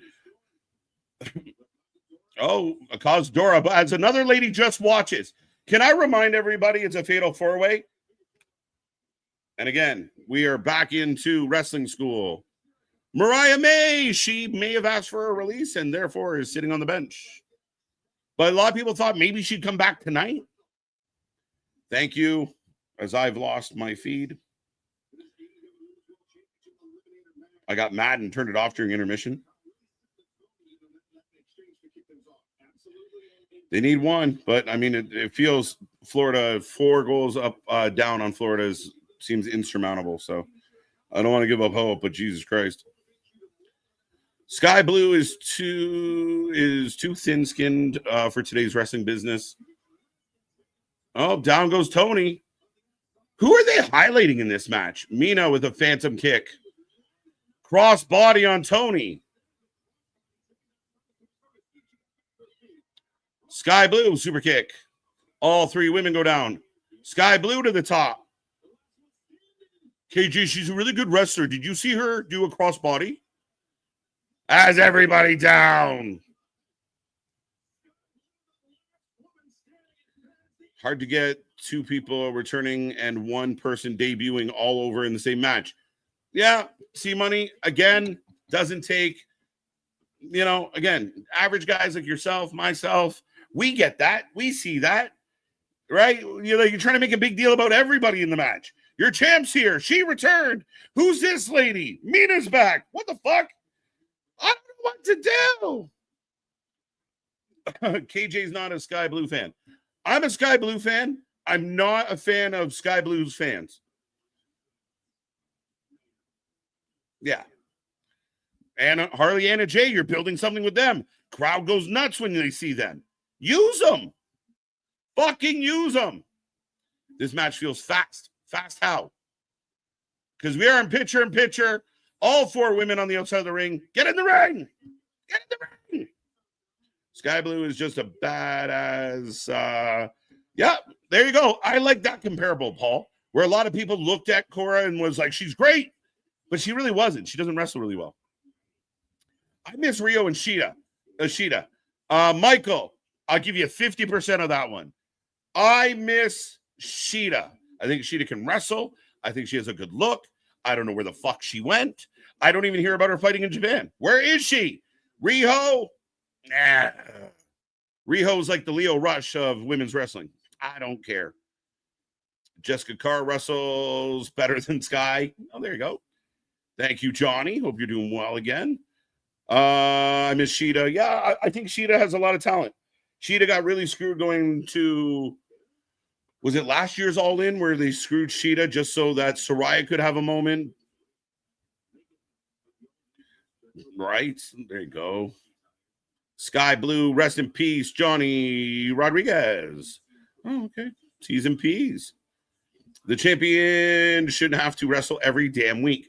On the contrary, the champion should wrestle less because it should be special when the champion is booked. I don't want to take anything away from Toni Storm. I love Toni Storm.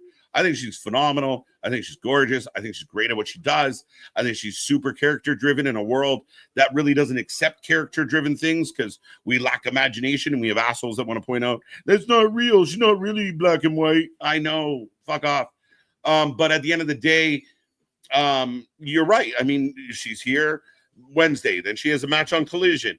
And it's meaningless matches. So eventually, just by the laws of nature, there will come a point where people are like, fuck, Toni Storm again? That made me chuckle hard in public. Good to know. They're highlighting nobody in this match, KJ. It's pop-up booking. Pop-up booking is a great way to do it. And I mean, again, we talk about it all the time, right? It's pop-up writing. It's those books that you open up and, that's all this is. And then you switch to the next page. There's no real connective story. And even some of those have a better story than this. KJ, I think the Hurt Syndicate and MVP have been playing mind games with Maxwell, and MVP is going to reveal that he has had a third person already in the wings for the group. I mean, imagine they do this, like Alexander shows up, but the lights go out because MVP or MJF knew, kind of like they did with the Pinnacle. I hope they don't run that idea back. But ultimately, yeah, I think this is that moment where everyone's like, oh, shit, he joined. They're going to join him. But I've never, ever, that I can recall, I do not recall a contract signing segment to join a faction. I'm not saying they can't do it. I just don't recall any other one. Anybody out there know one? Anyone else find it odd? The dirt sheets will report on Triple H farting if someone in someone's direction. but crickets on Camille, Wardlow, Dion. Exactly. Again, there's a double standard. And part of this is Mr. Noob. And I've come to terms with this in a lot of ways because I wonder that as well.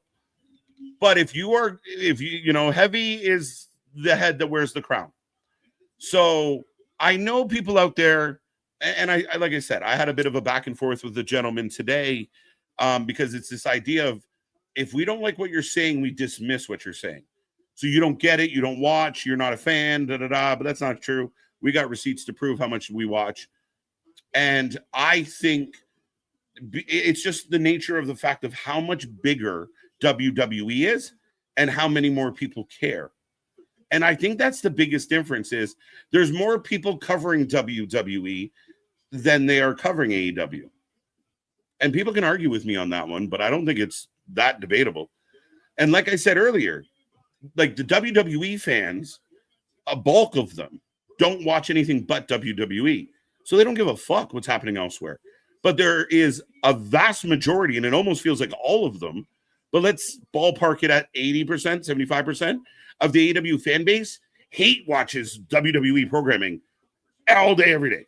It's fucking nuts how much they watch every quote, every tweet, every move, every book. Oh, they're going to do Backlash in St. Louis? That's stupid. It was supposed to be in Mexico. Like, they just have a fucking thought on everything. But I do think it's because WWE is the giant that it is.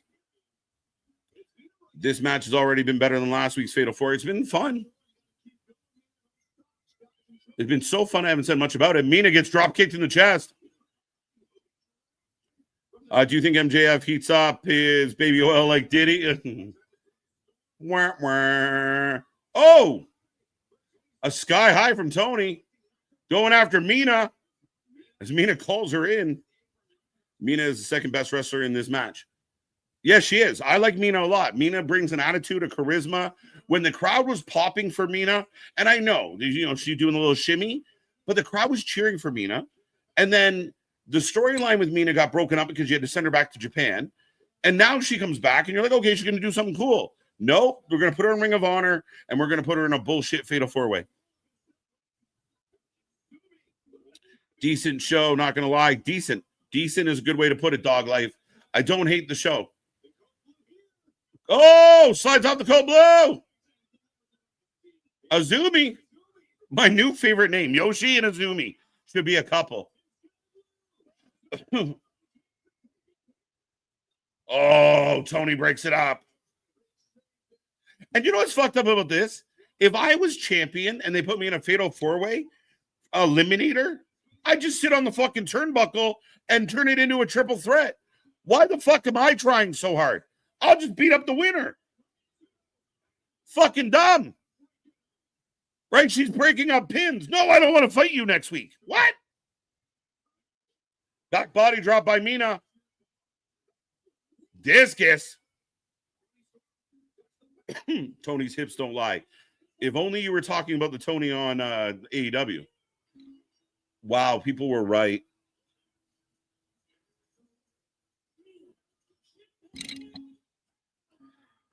This is such... Mina Shirakawa pins the AEW Women's Champion.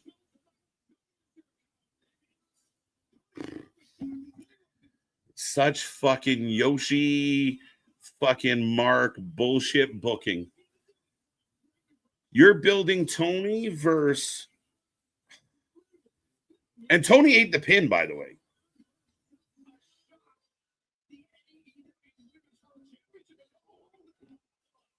Oh, Double or Nothing. They had the graphic ready. Jesus Christ. Act like we're surprised.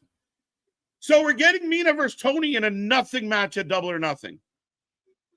I know there's a bunch of fucking weird dudes that have fucking Cheeto dust on their chest that just made a mess all over their lap because Mina got a pin and they're going to book this Double or Nothing match.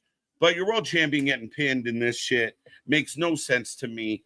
And again, like I said earlier, they feel like they're teasing Monet and Tony. There you go. Monet, like, just let's complicate everything. As Azumi gets laid out by Mercedes and a bank statement in the aisleway. I'm actually shocked. Sammy Guevara and Mercedes Moné in the same building. Riho looks like a 12-year-old kid who gives a fuck. I'm with you. Cupcake City. Y'all are fun. Hope you guys are having a good time tonight. Oh, JB Hater. We got the people. See, if you eliminated all the riffraff, and you focused on Tony, Hater, and Mercedes, we're good to go. We're good. We're golden. We're great. Hater getting pulled off Mercedes. Someone else you don't hear much about anymore. Dr. Britt Baker, it will not be back to AEW, is what I understand. Until proven wrong, I don't know. KJ, wait a minute. I booked this garbage? Yeah, you did. And I don't fucking like it. I'm going to start a new hashtag on Twitter. I'm in. Anthony, tag the channel. Hashtag book Deanna. I mean, let's get a solid women's professional wrestler in there to challenge, your best women's professional wrestler who just took a pin to a lady that we haven't seen in fucking months. Oh, by the way, where's Tony Schiavone? Has it been in all the whole night? Are you saying Jody Threat is better than Sky? Yes. The bigger question is, why is your women's world champion wrestling every week in nothing matches? I can't believe she took a pin.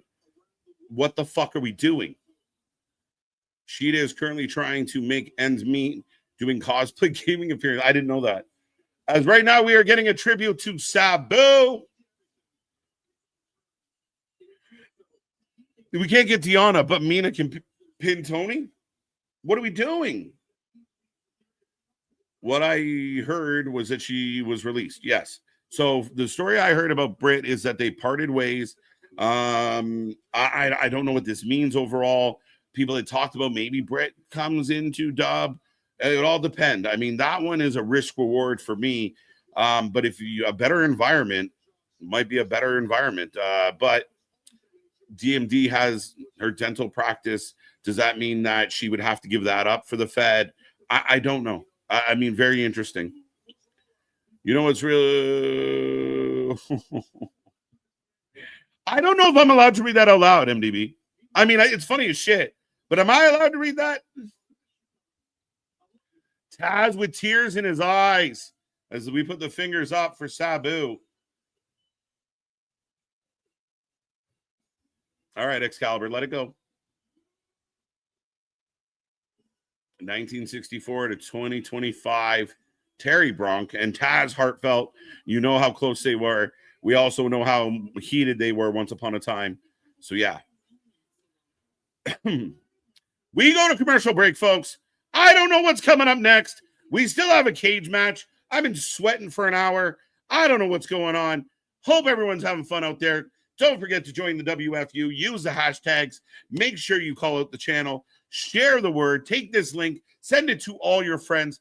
I appreciate over 100 people hanging out with me almost all night long tonight. And again, we want to see triple digits on all these streams. We are now looking forward to hitting 200 every single stream. That's our new goal. And on top of that, we're about to hit 7K, and we can't wait to get to 10K. TK's thoughts, booking is not brain science or rocket surgery. I love that, Corey. That is good. That is solid. I like it a lot. Does anyone else, someone defend it? Someone tell me why that doesn't suck. Sabu, appreciate your time. KJ, Mac, I love it. I appreciate your time. And again, we say this all the time, but there's 111 people with me right now. And again, time is the most valuable thing we all have. And the fact that anybody spends even a minute hanging out with us is incredible. It blows my mind every day between myself, Nick, Anthony. We love doing these streams. We love wrestling. I know we get accused of being haters sometimes. We just really love it. We want it to be good. But we do. We appreciate all of your time. And thank you for joining us and being part of the family. Breaking news. JD from New York just strangled his cat. Right. I get it. Listen. Paul, I'll put it this way. I have openly criticized JD a lot. And when I see, I'm blocked. The man has blocked me for criticizing him. And all I ever wanted to do with JD was argue with him. I wanted him to be, you're so tough and you want to scream and yell. Well, I can do the same. So let's talk about it. Let's take your AEW slanted views and we'll take my views and let's have a chat and see. But the problem is, before that all came about, he's now on my side. Now he acts like he was the first guy, like he's the Lois and fucking Clark of AEW hate. He was a little late to the party, but it was good historical reference out there for all you folks. Not Superman, by the way. Anyway, the point is, JD now, I see clips of JD losing his fucking mind about Dynamite, thinking, oh, fuck, that sounds a lot like us. Or a lot like me. And it's crazy. JD was the type of guy that wore that AEW hoodie even when he was watching or critiquing WWE product. But even he, now the tribalists, the hardcore fan base are like, oh, fuck JD. And I mean, again, there's a lot of reasons to say that out loud. I've said it plenty. But it's just fucking bizarre. I feel twisted when I'm hearing this guy losing his fucking mind of like, wait a minute. They were doing stupid shit like this a year ago, and you were like, oh, it's great. It's good. It's great. What happened? What happened? Was it really the Mercedes thing that just said, fuck it, I'm going to go full tilt against Tony and AEW? Is that what happened? I don't know what it is. But he acts like he was the first one, and he was one of the late bloomers to this situation. Absolutely. Yeah. Mark Sterling has to go over a contract. Oh, so now MJF has a lawyer? And MVP's not happy about it. Yeah, see, I think this is an unnecessary part of this angle. Because what they just did was create MVP doesn't want to deal with a lawyer.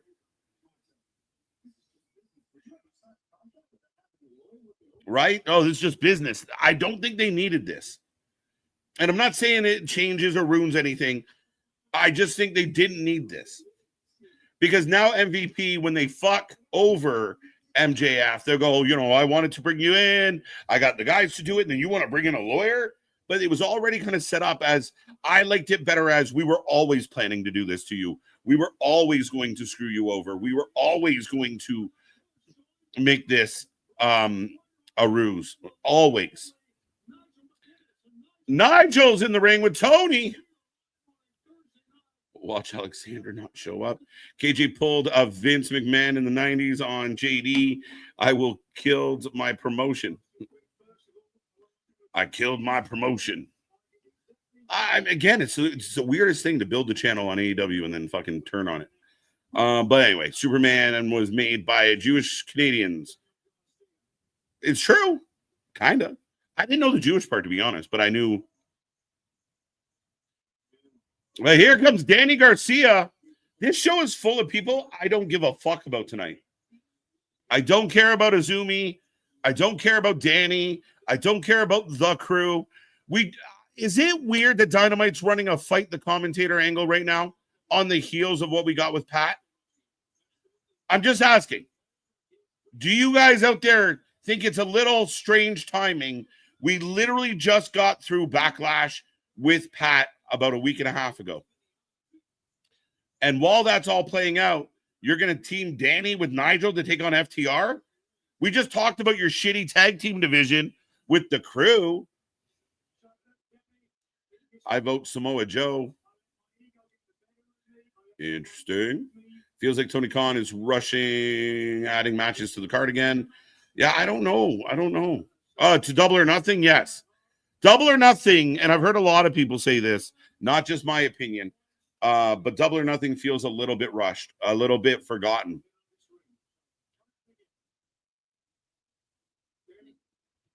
No chance. That's what you've got. Book Deanna or let her go. So, yeah, again, people get all pissed off. Oh, where's Natty? Why aren't they booking Omos? Where's Natty?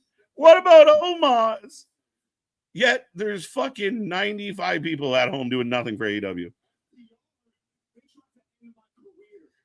Nobody cares about Daniel Garcia. Anybody in the chat right now a Daniel Garcia fan? I'm curious. Asking for a friend.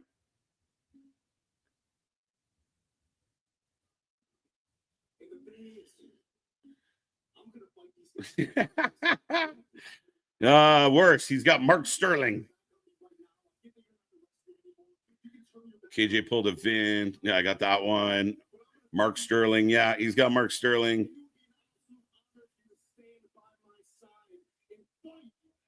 Bringing Mark in just means the screw can't be in the contract itself because Mark will read the contract. Interesting. Yeah, I don't think it would be in the contract. And I don't think MD, the Hurt Business or the Hurt Syndicate, again, it would be really weird if it said in the contract, like, we're going to screw you. Bibbins! Stokely Hathaway, who will always be Bibbins to me. Bibbins! So now we have Nigel, Bibbins, and Danny in the ring, and I could care less. Benjamin Shelton, my new favorite wrestler, is on the fence. Well, Benjamin Shelton is a good soldier. So he goes the way the team goes. If they don't like him, Shelton don't like him. If you put your hands on me.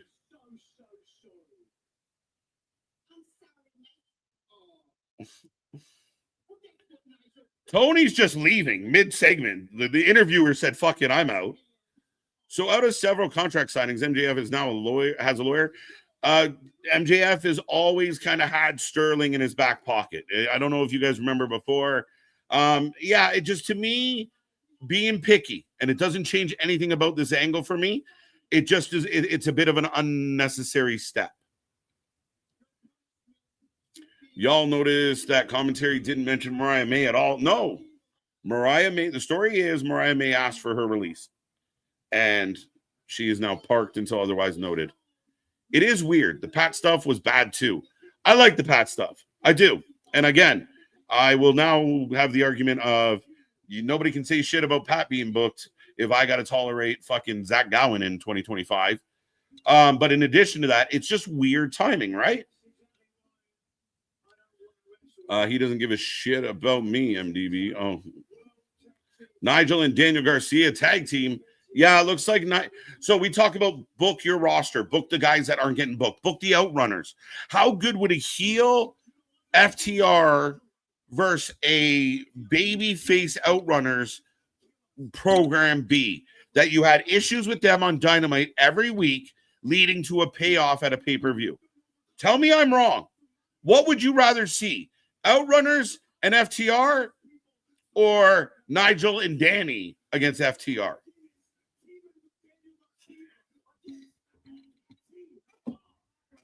FTR! Danny Garcia cuts a promo the way JD from New York does a podcast. Just screaming for nothing. I don't like the coattail chasing. It's just too close on this one, Shazam. Like, it's right there. It wasn't like 5 months from now they do a little like Nigel gimmick. And I'm okay. Nigel's done it before. Pat's done it before. I don't care that there's similarities. This one feels like right on the heels. And Nigel's last match, and I will die with this argument. Oh, here's FTR. Nigel's match with Daniel Bryan sucked. So I'm not exactly thrilled about another Nigel match. But Nigel back to his feet, knocked back down by Dax. Best part of Dynamite was Taz talking about Sabu. It was a great part of Dynamite, I will admit that. Again, the real emotion. Oh. Now Daddy Magic's here. What the fuck are we doing? Daddy Magic going to join FTR?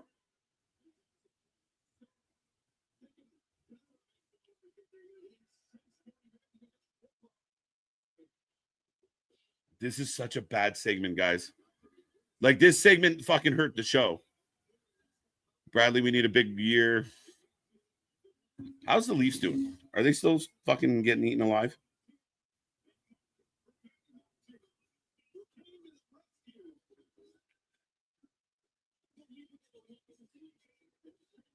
So stupid. How do we feel about any of this? I got to be honest. I could care less about Britt Baker. Be real. Can you picture her? Jordan Grace, Victoria. Yeah. The thing about Britt Baker is she would have to come into NXT and get work. And I know people are like, are you kidding me? She was amazing. She was the best of that group. That doesn't mean she's the best of that group. And if she came into the company, they'd really have to get her kind of fine-tuned. Could she be there, though? She has so many intangibles, Rants, that, yeah, you could probably get her there.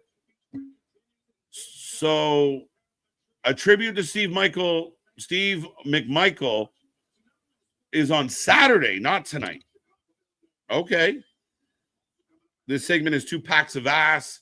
Kyle Fletcher against AR Fox. I made that joke earlier tonight. I didn't hate the Gowan bit like as you did, but I'd hate it if it was on a pay-per-view, but the segment have been stiff and the booking has been sloppy and slow. Yeah, definitely, like, we had a really good tag match. Blake Christian versus Speedball on Saturday should be great. Minus this segment, it's going to be a 6-man. Who would be the 6-man for FTR, though? Can't be Bibbins. All right. Hey, the learning tree still exists. So Brian Keith and Big Bill are going to fight the Gates of Agony in a street fight?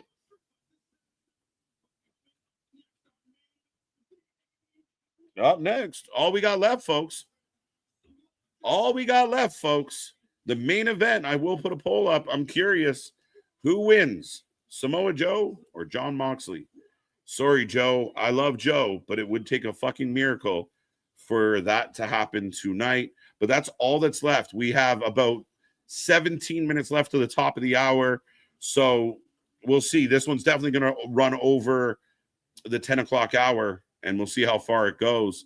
But yeah, I feel like the back end of this show has been real sloppy, real clunky, a bunch of shit that I wasn't that interested in. Ospreay opening the show with Hangman, pretty good. I wish they would have left it with the two guys nose to nose and kind of left that suspense opposed to them doing what they ended up doing. That's just being a little hypercritical and admitting that. How is Daddy Magic more over than Garcia? Because he's got a personality, over-the-top personality. He's got that 80s heavy chewing gum, coked out, holy shit, I'm screaming for no reason gimmick. He's more pro wrestling than Daniel Garcia. And Daniel Garcia is another guy, like we talked about before with Darby and Jack Perry and the Bucks. He's another generic little wrestler that acts like a tough guy, and I don't believe him. I don't believe that he can beat up these people. Dax has about 165 pounds on Daniel Garcia. Wheeler has about the same. This shouldn't be a contest. And you're not selling me on like the underdogs trying to fight.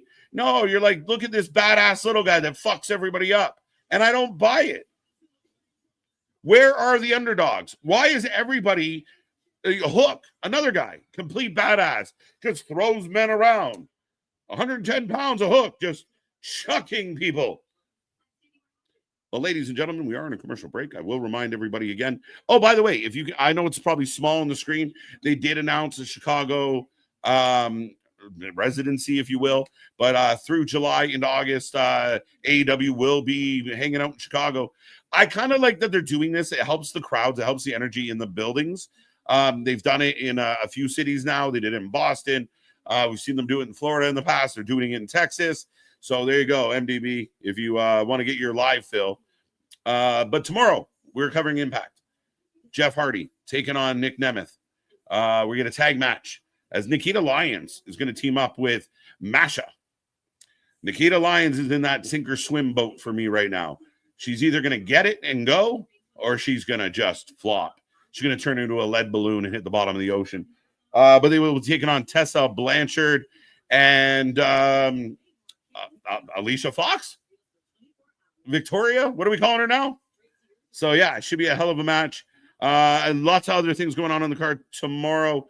It's going to be a fun one, folks. Be here. Of course, the Insider Anthony will be here. Big Nick will be back from his sabbatical. And then Friday, SmackDown, 3+ hours. We will be here live as we continue our coverage all week long. But make sure you be a friend, tell a friend, like, share, subscribe. And again, if you can take our link, send it anywhere you talk about wrestling, whether it's fucking Discord, Instagram, X, OnlyFans, MySpace. I don't care where. If you have ICQ, send out the link. Let's go. Why didn't they bring the cage down during the commercial? Fucking stupid. The cage should have already been down. I'll let you two knock it off. I'm going to put you in the penalty box in a second. Get on my nerves. I got to turn off when I started hearing fans try to predict the story, then get mad. It didn't go their way. I wanted this story sucks. Bendy! I don't know what you're specifically referring to. We always caution people not to get mad about your fantasy booking. KJ, get ready for Saturday. Woo, won't be. Ciao, ciao, ciao.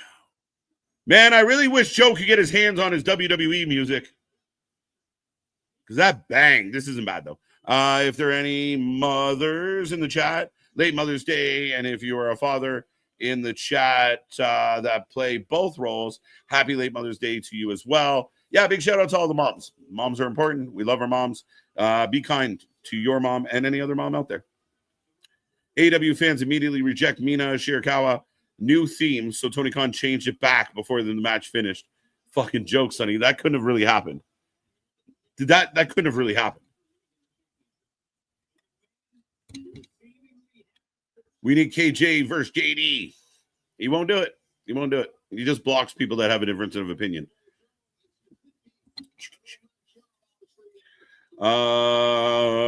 This is an AEW. This is AEW at its core. I'm good. You're good. We're good together. Let's glaze each other. Yeah, I mean, it's a weird kind of idea of like, it doesn't matter what anyone says. We love each other. Like, it's the kind of that vibe, right? Like, I thought you were great. I thought you were great. Everyone else thinks we were terrible, but that's okay. What's that fucking, what's that movie with Bradley Cooper? What the fuck's it called? Silver Star Playbook. Someone help me out.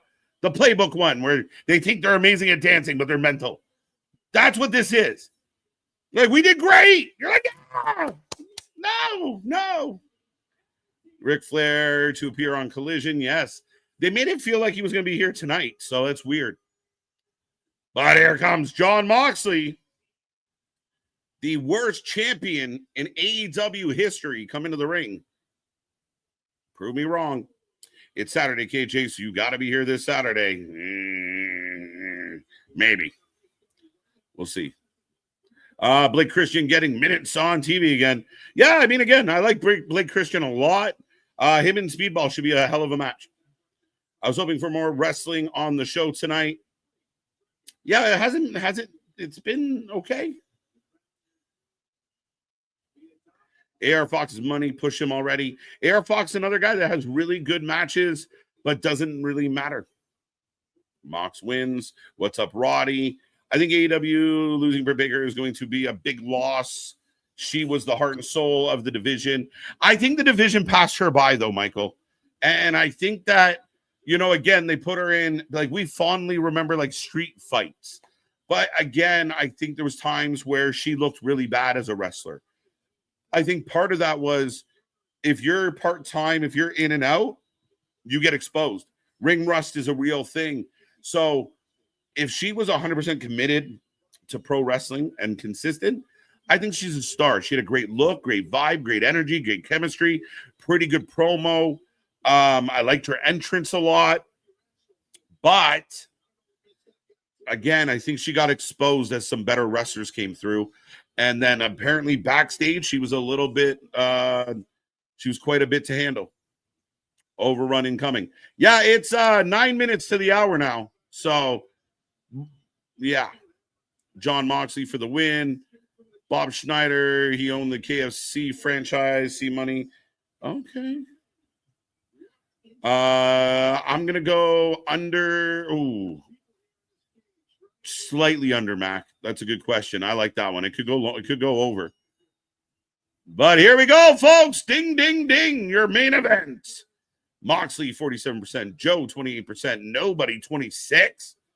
Woo! I feel like we're the nobodies in this one. And this show been all over the place. I would agree. This match better be good. It needs to save the show a little bit. Megan Bayne needs to be showcased more because she only needs mic work to be champ. Yeah, Megan Bayne, again, she comes out last week.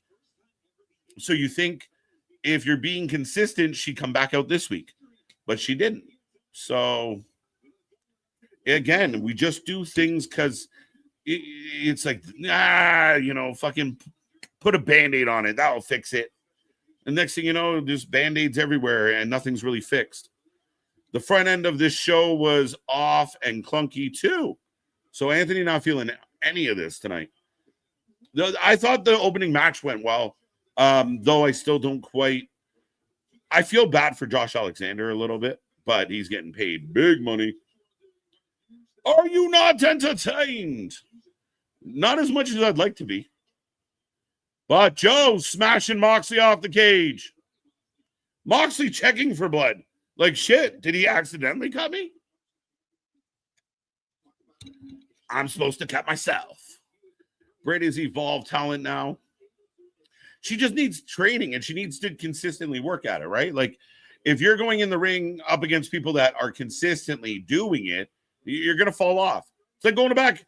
You ever fucking, when you take time off of playing a video game, and you show up at your buddy's house, and he's like, let's play, and you're terrible? It happens.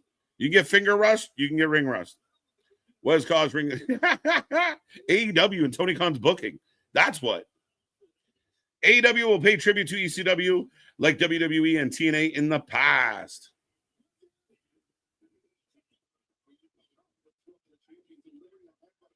Is Mox bleeding or is he just red? As Joe just working on him now. TK has hitched his wagon to the wrong horses. I think that is the perfect explanation, Money. I think when you could have chose Punk or the Bucks, you chose the wrong one.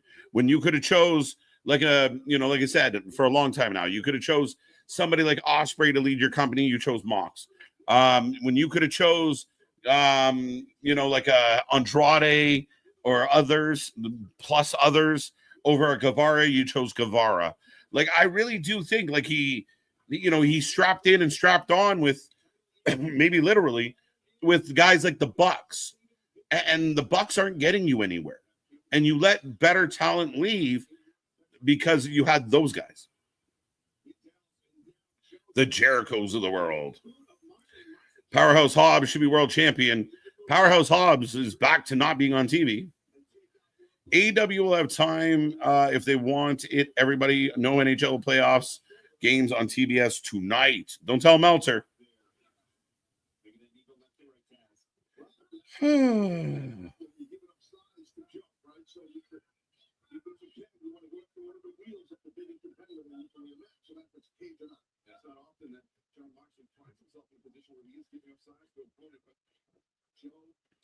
If Harley Cameron is booked for a main event in Chicago, I'll most definitely buy a ticket. No bullshit. Yeah, I don't think you're going to get a main event, though. Victoria Crawford. Yeah, she's never going to be Victoria Crawford to me. I don't know if I can ever bridge that gap. KJ, is the Prediction Championship going to be on the line for TNA Wrestling Under Siege? Maybe. We'll find out next week. We'll say maybe. It's tricky because it's up against SmackDown. So there's so many moving parts. There's only so many things I can do at once. Wasn't Adam Cole helping Garcia? What happened to that? Well, Adam Cole, again, he started, they're now Paragon, and okay. I don't know what that means. Also feels like more shit. It's fucking depressing. I want Anthony Edwards for the Hawks uniform. Strain, yeah, it's been strained with a Big Nick and his quips and hills to die on.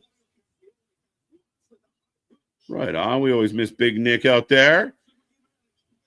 That's a good point, KJ. I can see WWE giving DMD a fine tune-up into credibility, women's talent. Yeah, she'd have to be committed to it. She'd have to be strongly committed to it, right? I don't know where that stands. So that's the challenge with her, is I do think she'll have to develop and learn and be consistent.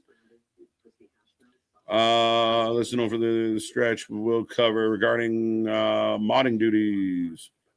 Let us know if you go. Oh, I see. The M-Inner. I think we'll be fine. We got a small army. Thank you for being a friend. Travel down the road. Back again. Be a friend and a confidant. Is that how that goes? Thank you for being a friend. Down the road. Back again. Joe Hamburgers calling it Hook. Screws Joe. That'd be fucking weird. Thanks, man. Joe. Let's go, Sweet Tooth. Twisted Metal was good.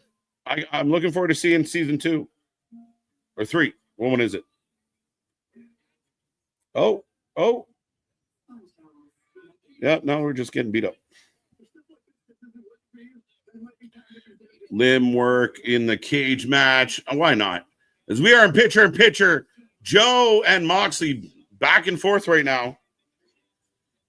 Never thought I'd hear KJ sing Golden Girls. I'll sing all the tunes, bro.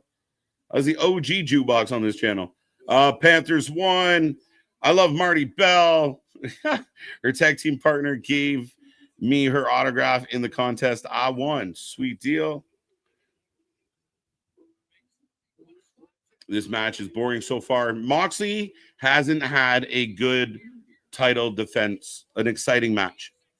And if anybody can think of one, let me know and I will tell you how I feel about it. But I do not recall John Moxley having a single good title defense so far. They're all gimmicky. They're all overbooked. They're all, we talk more about the spikes than we do the actual match. And that's because that's by design. Instead of us talking about how shit of a wrestler he is, you're like, oh my God, he landed on spikes. Lazy. Say no for Under Siege. You shut up. Don't worry. There's plenty of shows coming up. Honestly, Double or Nothing is so quick. It only feels quick because we haven't talked about it. They spent more time talking about All In. I'm depressed right now. They got fucking dusted. I'm not happy. Pumped about how things looked. We're not done yet. You go, but this feels so much like the past of when the going gets tough. Guys like Austin Matthews go. And it's not going in the right direction. CM Punk was right. Looks that way. Bucks are definitely overrated. KJ, who has been the most disappointing ex-WWE signing for AEW in your opinion? Woo! That's a hard one. That's a long fucking list. Adam Cole is one of them for me because Adam Cole, it was so cool that he had gone to AEW, and Undisputed Era was such a good thing, and it just never amounted to anything. He's one of my biggest disappointments. Who else? Oh, we got blood, as we knew we would. When you can't wrestle, just bleed. Forearm exchange. Hobbs on the outside. Adam Copeland's been a bit of a bummer for me. I'm a huge Edge fan.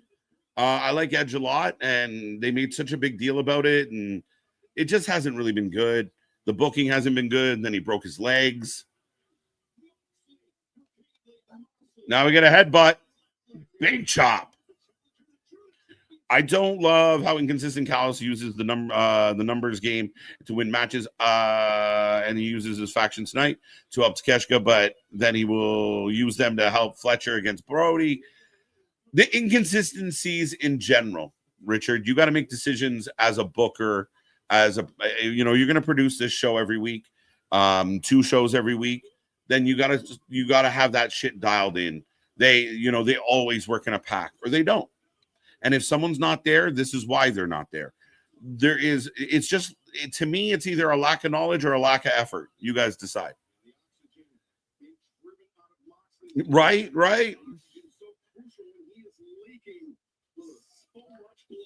Yeah, here we go again. Moxley just gushing blood because, it distracts you from the fact that he's a shitty wrestler. Megan Bayne just moving on from Toni Storm. Yeah, again, why did Megan come in?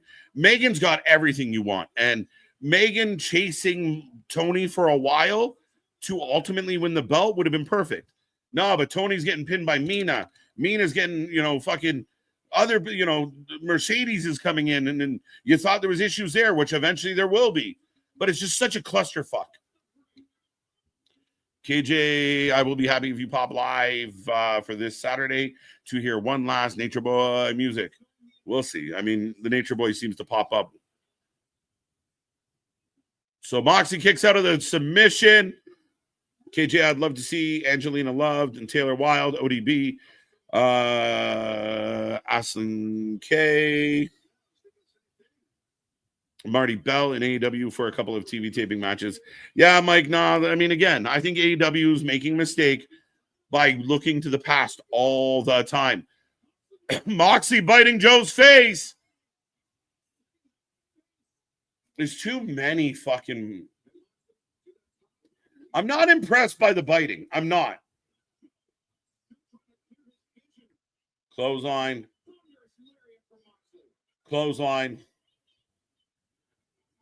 Couple slaps.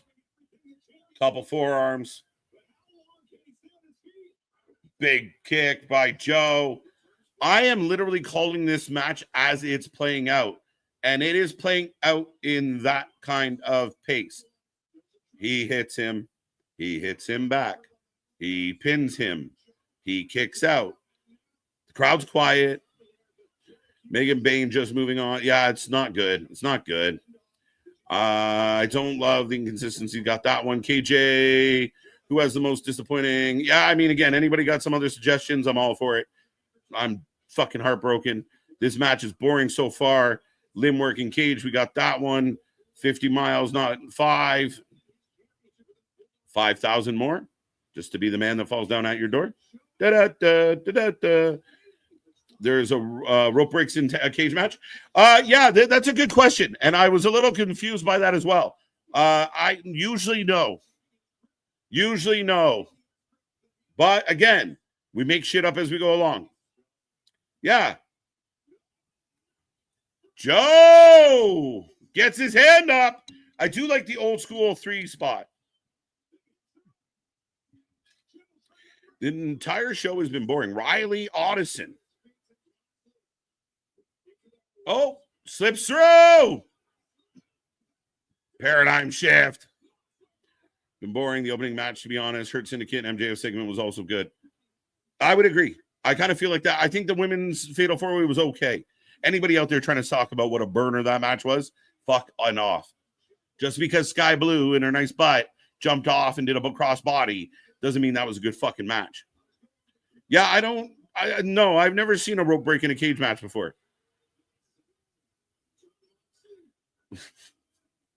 The biting, it's like every fucking time. So it's not cool. Like, oh my God, he bit him. Don't do it again for 6 months.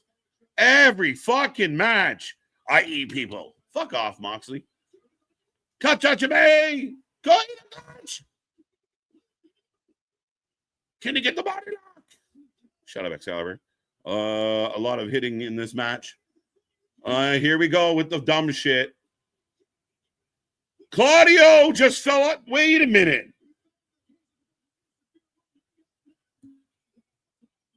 Did Claudio accidentally fall off the cage? Did anybody touch Claudio, make him fall off the cage? But the Death Riders show up. Yuta gets chucked by Hobbs. Joe feeling good about life. But Willow came out and got involved with Marina Shafir. And is that Hook? Or is that Jack Perry? That's Hook with a beard. That's Hook.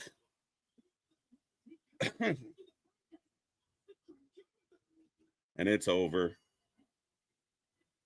Dean Ambrose was way better than John Moxley. Yes, he was, because he had good production. I know John's out there. I can't believe this shitty creative. Who is that Hook? Did Hook shave his head? It's Gabe Kidd.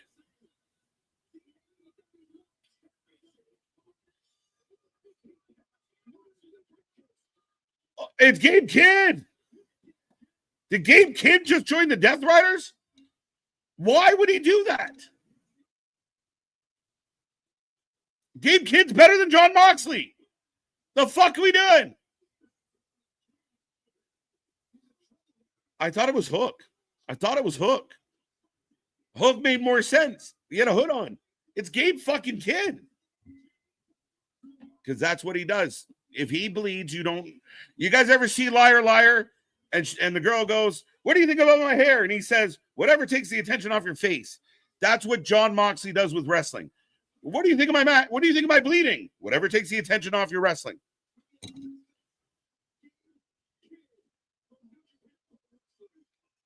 And now we got, what the fuck? And the Bucks are here. Help me understand.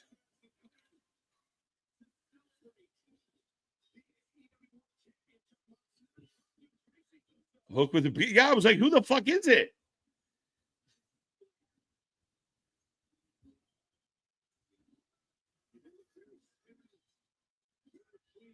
Ass ending. It was a shit ending.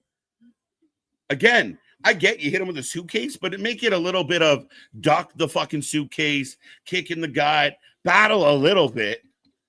I'm waiting for Eddie to return. I don't know if Eddie saves the day, guys. I don't know if Eddie's the answer. A shitty Moxley Eddie match. We got more.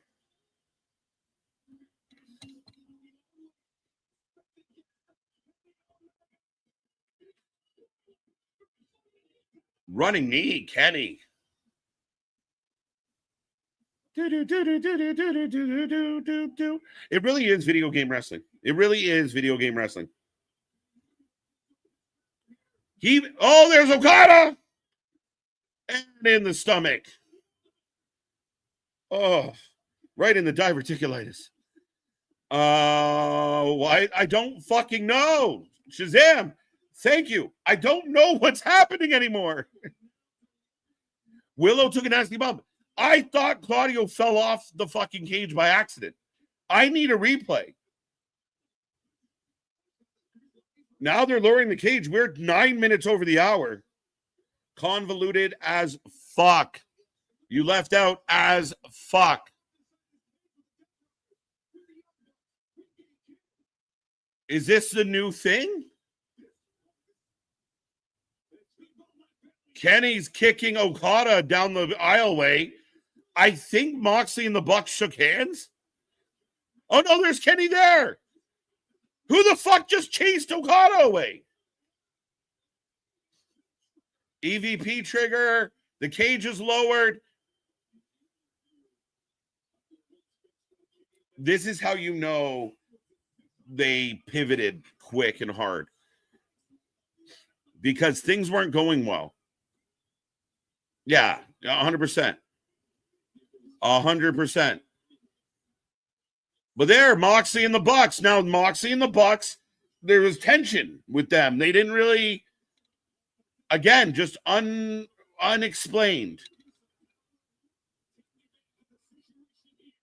Isn't a bad idea, but bad execution. I'm with you on that one. I like that. More music! In Swerve's house! Why is he walking? There's danger. You gonna go 1-on-6, bro?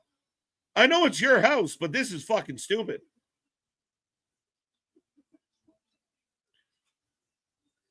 There are AEW fans just nutting all over the fucking place right now. There is sticky households all over the place across the world over all of this nonsense. It is fucking carnage. And Swerve comes. That looks so fucked up.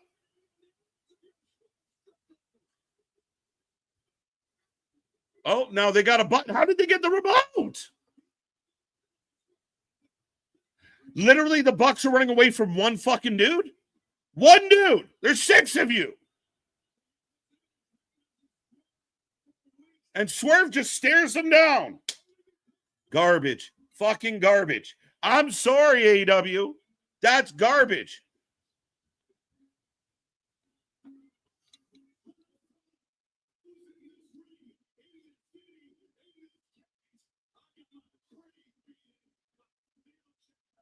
I thought that was Jack Perry at one point, Anthony. Gabe fucking Kidd. And I like Gabe a lot. But what the fuck just happened? And why do you have 6 grown-ass men laying a beating to 3 men? Swerve jumped off the top of the cage, and they hit the eject. Oh, my God. Swerve. Here we go. Anarchy in the arena at Double or Nothing. Shocking.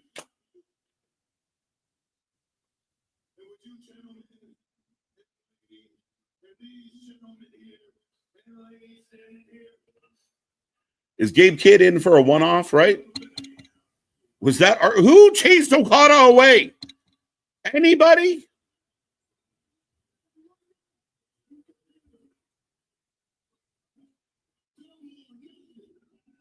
Double or Nothing in the arena. Yeah. And I don't want to see it. I'm sorry, guys. And I don't want to be Debbie Downer. Okay, Jay, you just don't get it. They've been there. They've done it. And you just rammed it in. No lube, no nothing. You just shoved it the fuck in there.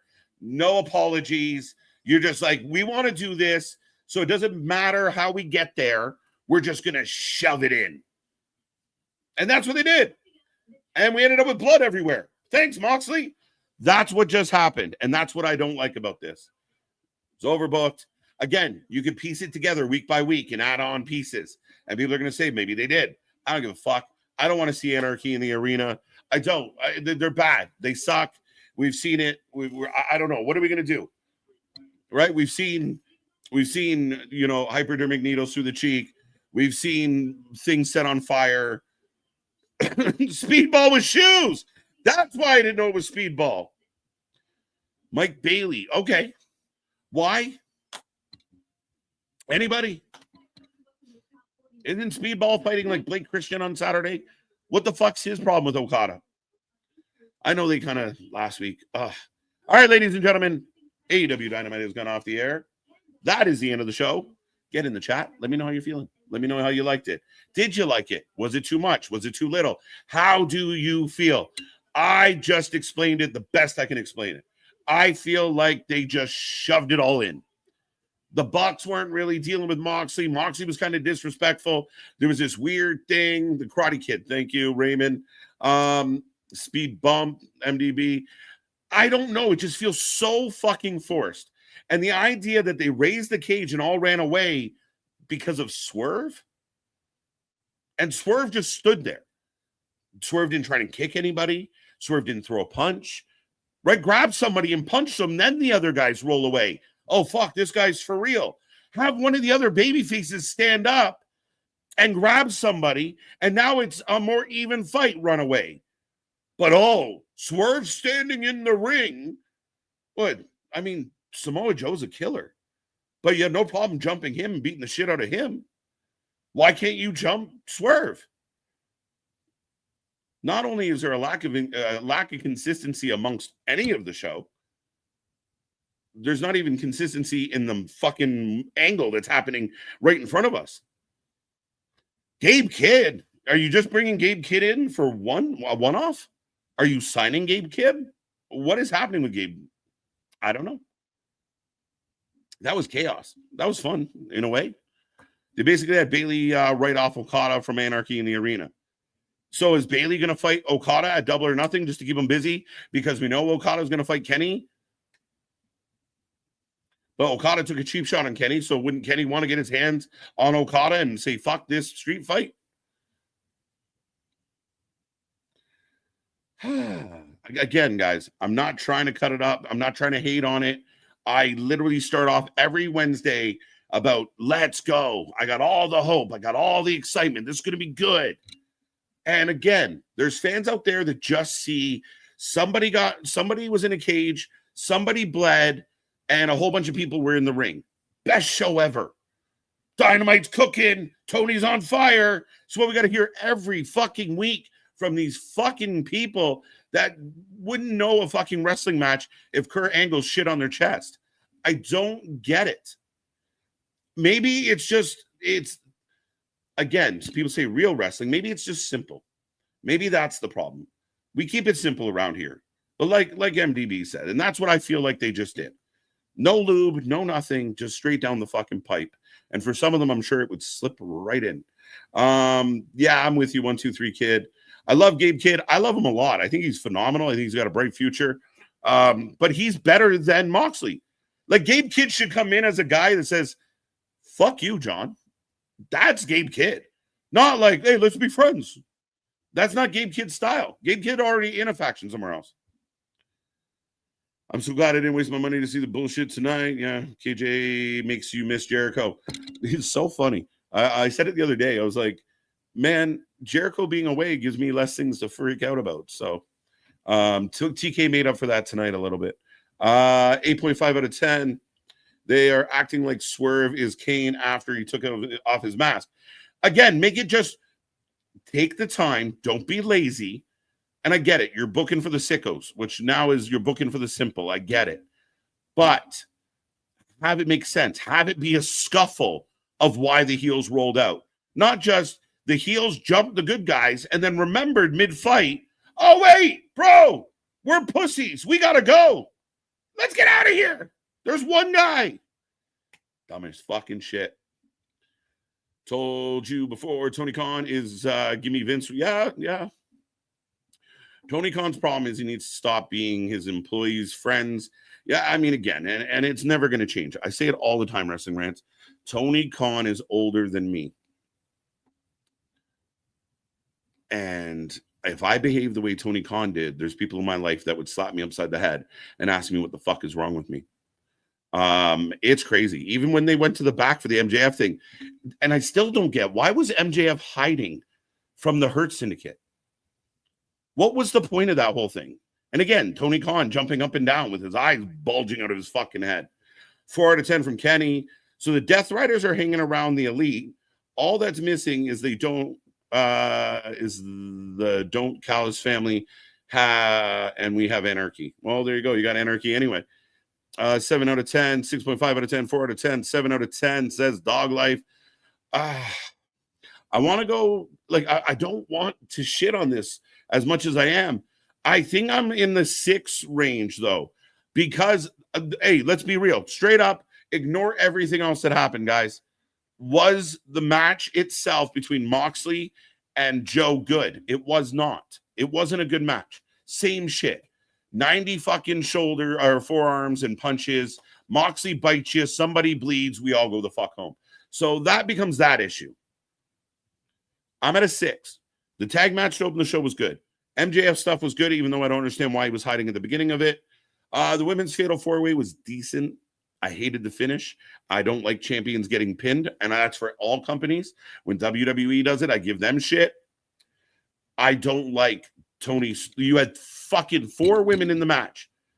2 of them could have taken the pin that weren't Tony Storm, and you pin your champion who's about to, like you're building one of your most epic women's matches ever by your scale in Mercedes and Tony. So the fact that you just look past that blows my mind. Speedball, Mike, new characters, Running Monkey.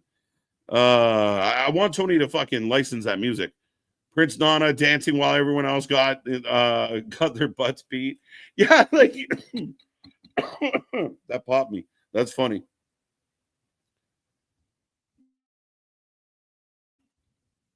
I hate myself for watching AEW show. Nah, it's all right. We had fun. 4 out of 10, and I was really excited for today's. Again, it's just there's too many things that don't click, and I get it. The diehards want to justify all this. Oh, we're cooking. We're back. They keep saying we're back, but they never left. They've always been on a great run. So what are you back from? Whatever. But it just tapered off. Like it just nothing fits. It's like a clock. The gears have to click into each other. The teeth got to fit and to make the machine move. And Tony's clock don't fucking work. 5.5 out of 10. Gonna finish watching Wolfomania. Don't ask. All right, I'll let you have that. 6.5 out of 10. 6 on 1, and they ran. Yeah, JT. Again, I'm not saying don't leave, don't scatter, but make it look good. Somebody runs at Swerve ducks him, hits the second guy that's behind the first guy. Now the first guy's behind him. He turns around, goes to get Swerve. Somebody that was getting beat up like Joe grabs his leg or gets up and pulls him down.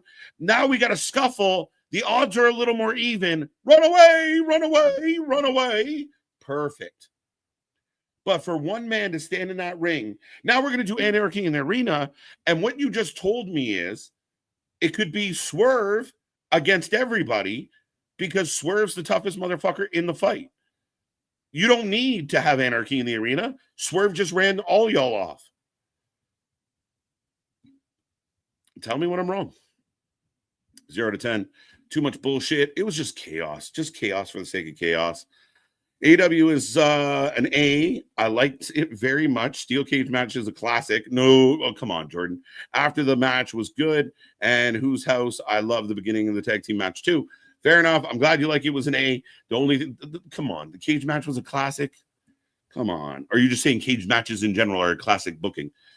Swerve jumped off the tall thing, 11 out of 10. Right? That's kind of how I feel people go. Why is Gabe Kidd there? Isn't he from the Bullet Club in New Japan? I'm so confused. Again, no rhyme, no reason. 4 out of 10. The show was all over the fucking place. It was fucking chaos. MJF joins the Hurt Business was good. We hurt people. Yeah, contract signing next week. So that shall be interesting. Make sure you're here for that. Holy fuck, that was nuts. I mean, I haven't heard so much entrance music since the Royal fucking Rumble. KJ painting you a shit picture if you would have went tonight. And pardon me, great choice by hanging with us. Yeah, smart. Ringside Anthony versus Boston MDB feud was more entertaining. Yeah, no shit. 3.75 out of 10 elbow pads. They don't deserve any that. I love that. All right, folks, I'm going to click through a few more. Don't forget, we are back tomorrow. MJF not joining their business. Still don't believe it. Nah, JT, the contract signing, and they already teased it, right? I don't think they should have done the little like Mark Sterling part. I think they could have got to the ruse, to the trick, to the punchline of all this without Sterling and without this my lawyer thing. But ultimately, that's where it's going to go. Bad rating on this on show this week. And still champion. Moxley has not had a good defense of his title. There has not been one good Moxley championship match. Not one. What was that spider on the left of the cam? That's Thekla, apparently, Craig. So Thekla has signed with AEW, and they're teasing with the little spider. I didn't see it because I was talking to y'all. Jeff Cobb had a better debut than Gabe Kidd. Yeah, but is Gabe Kidd all elite? We'll find out. I don't know if he is. This year's Anarchy in the Arena feels the exact same as last year's, except Kenny and Samoa Joe is involved. Again, been there, done it. Is it an annual thing? Is it like Elimination Chamber now? Then let's build to it. And again, it wasn't really well built to. At one point, you thought the Death Riders were going to fight the Bucks. Now they're all friends. And Gabe Kidd's here for some reason. You didn't have enough people involved. 0 to 10. I did not watch. Wow, Dale. OP8 three-way pro wrestling podcast. I gotta believe they're gonna do War Dogs versus Death Riders for Forbidden Door. How the fuck don't they pull the trigger on that? I mean, again, if you're gonna do it, right? That seems too easy and right there on the platter. If you have it, But now you have Gabe Kidd working with Mox, so I don't know. Jericho gives me less things to complain about. We can't hold my crap. Plus 85 out of 10. Okay. A rope break in a cage match is crazy. P. I've never seen it. I've never seen it before. And again, we've seen some wonky stuff in the past. Don't forget the one we're not even talking about. This is how irrelevant Ricochet has become. He fought a guy with one leg tonight. And we're talking about everything but Ricochet. We talked about the tag match. We talked about the Hurt Syndicate. We talked about the Fatal 4-Way. We've talked about everything. Know what we didn't talk about? Ricochet. Because fighting a guy from WWE's past did nothing for him tonight. Sky Blue was an afterthought in her return match. By the way, facts. Only gave it a 7 because Mina. That's fair. I give you that. Booking ass backwards. It is pop-up booking. And again, for the simplistic out there, it's fucking great. Because you open it and it's just pretty pictures. That's all you need. You don't need words. You don't need explanation. You don't need story. Just pretty pictures. We're good to go. Tony just spending his daddy's money. Loves it. Alexa, play Shitting on Him by Nicki Minaj for KJ, please. Oh, dude, my guy. All right, I'm tapping out. 6.5, 4 out of 10. Good night, KJ. Good night, Brandon, I guess is what I should say. You're telling me that Azumi, by the way, I've been calling this lady AZM for a while. Azumi is what I was told tonight. Couldn't have taken that pin. Why not? Why not? And I mean, technically, Sky Blue could take that pin, but you're going to protect your puffy little princess, and you can't let the champion that just beat Mercedes lose. And then through all of that, Mercedes and Hayter getting a fight in the fucking hallway or in the aisleway. What the fuck are we doing? Why was that so overbooked? I still don't know who. Azumi. I hate that both women's storylines were shoved. Yeah, again, that's what this whole show felt like. I said it. Like a lot of parts of this show felt shoved. Like I said, no lube, no spit, nothing. Just shoved in. 5 out of 10. The rope break shouldn't have happened. Makes no sense. It's fucking nuts. Swerve is the new Kane. Hey, yo, what's up, pal? 3 out of 10. Shit show. I don't want to be here. I don't want to hear about WWE shows ever again. Again, I mean, if you're in a glass house, keep your stones to yourself. And both companies have their flaws. I just, again, this whole battle of look what you did. It's like a bunch of whiny fucking tattletales picking on each other and fucking online. It's fucking nuts. Bring forth the holy hand grenade. All right, ladies and gentlemen, 3 out of 10. I went 6. There was stuff I did like, and I wasn't bored. That's an positive. If it was like I was bored during the main event, you could tell I was talking to y'all about whatever the fuck you wanted to talk about. Toxic Spider, Thekla, yes. Whose idea was it to keep the belt in a briefcase for this long? John Moxley, and he has creative control. As much as people have come out and said nobody has creative control, they brought in Pepper Potts for Mercedes, and you're telling me that's not some type of control. He already said Moxley gets carte blanche and gets to do whatever the fuck he wants. And I'm sure the Bucks are calling their shots. Kenny's calling his shots. So the people out there trying to fucking damage control that fucking story can kiss my ass. All right, there we go. Big Nick, it will be Big Nick, 7:45. TNA Impact. I'm trying to get out of here, I promise.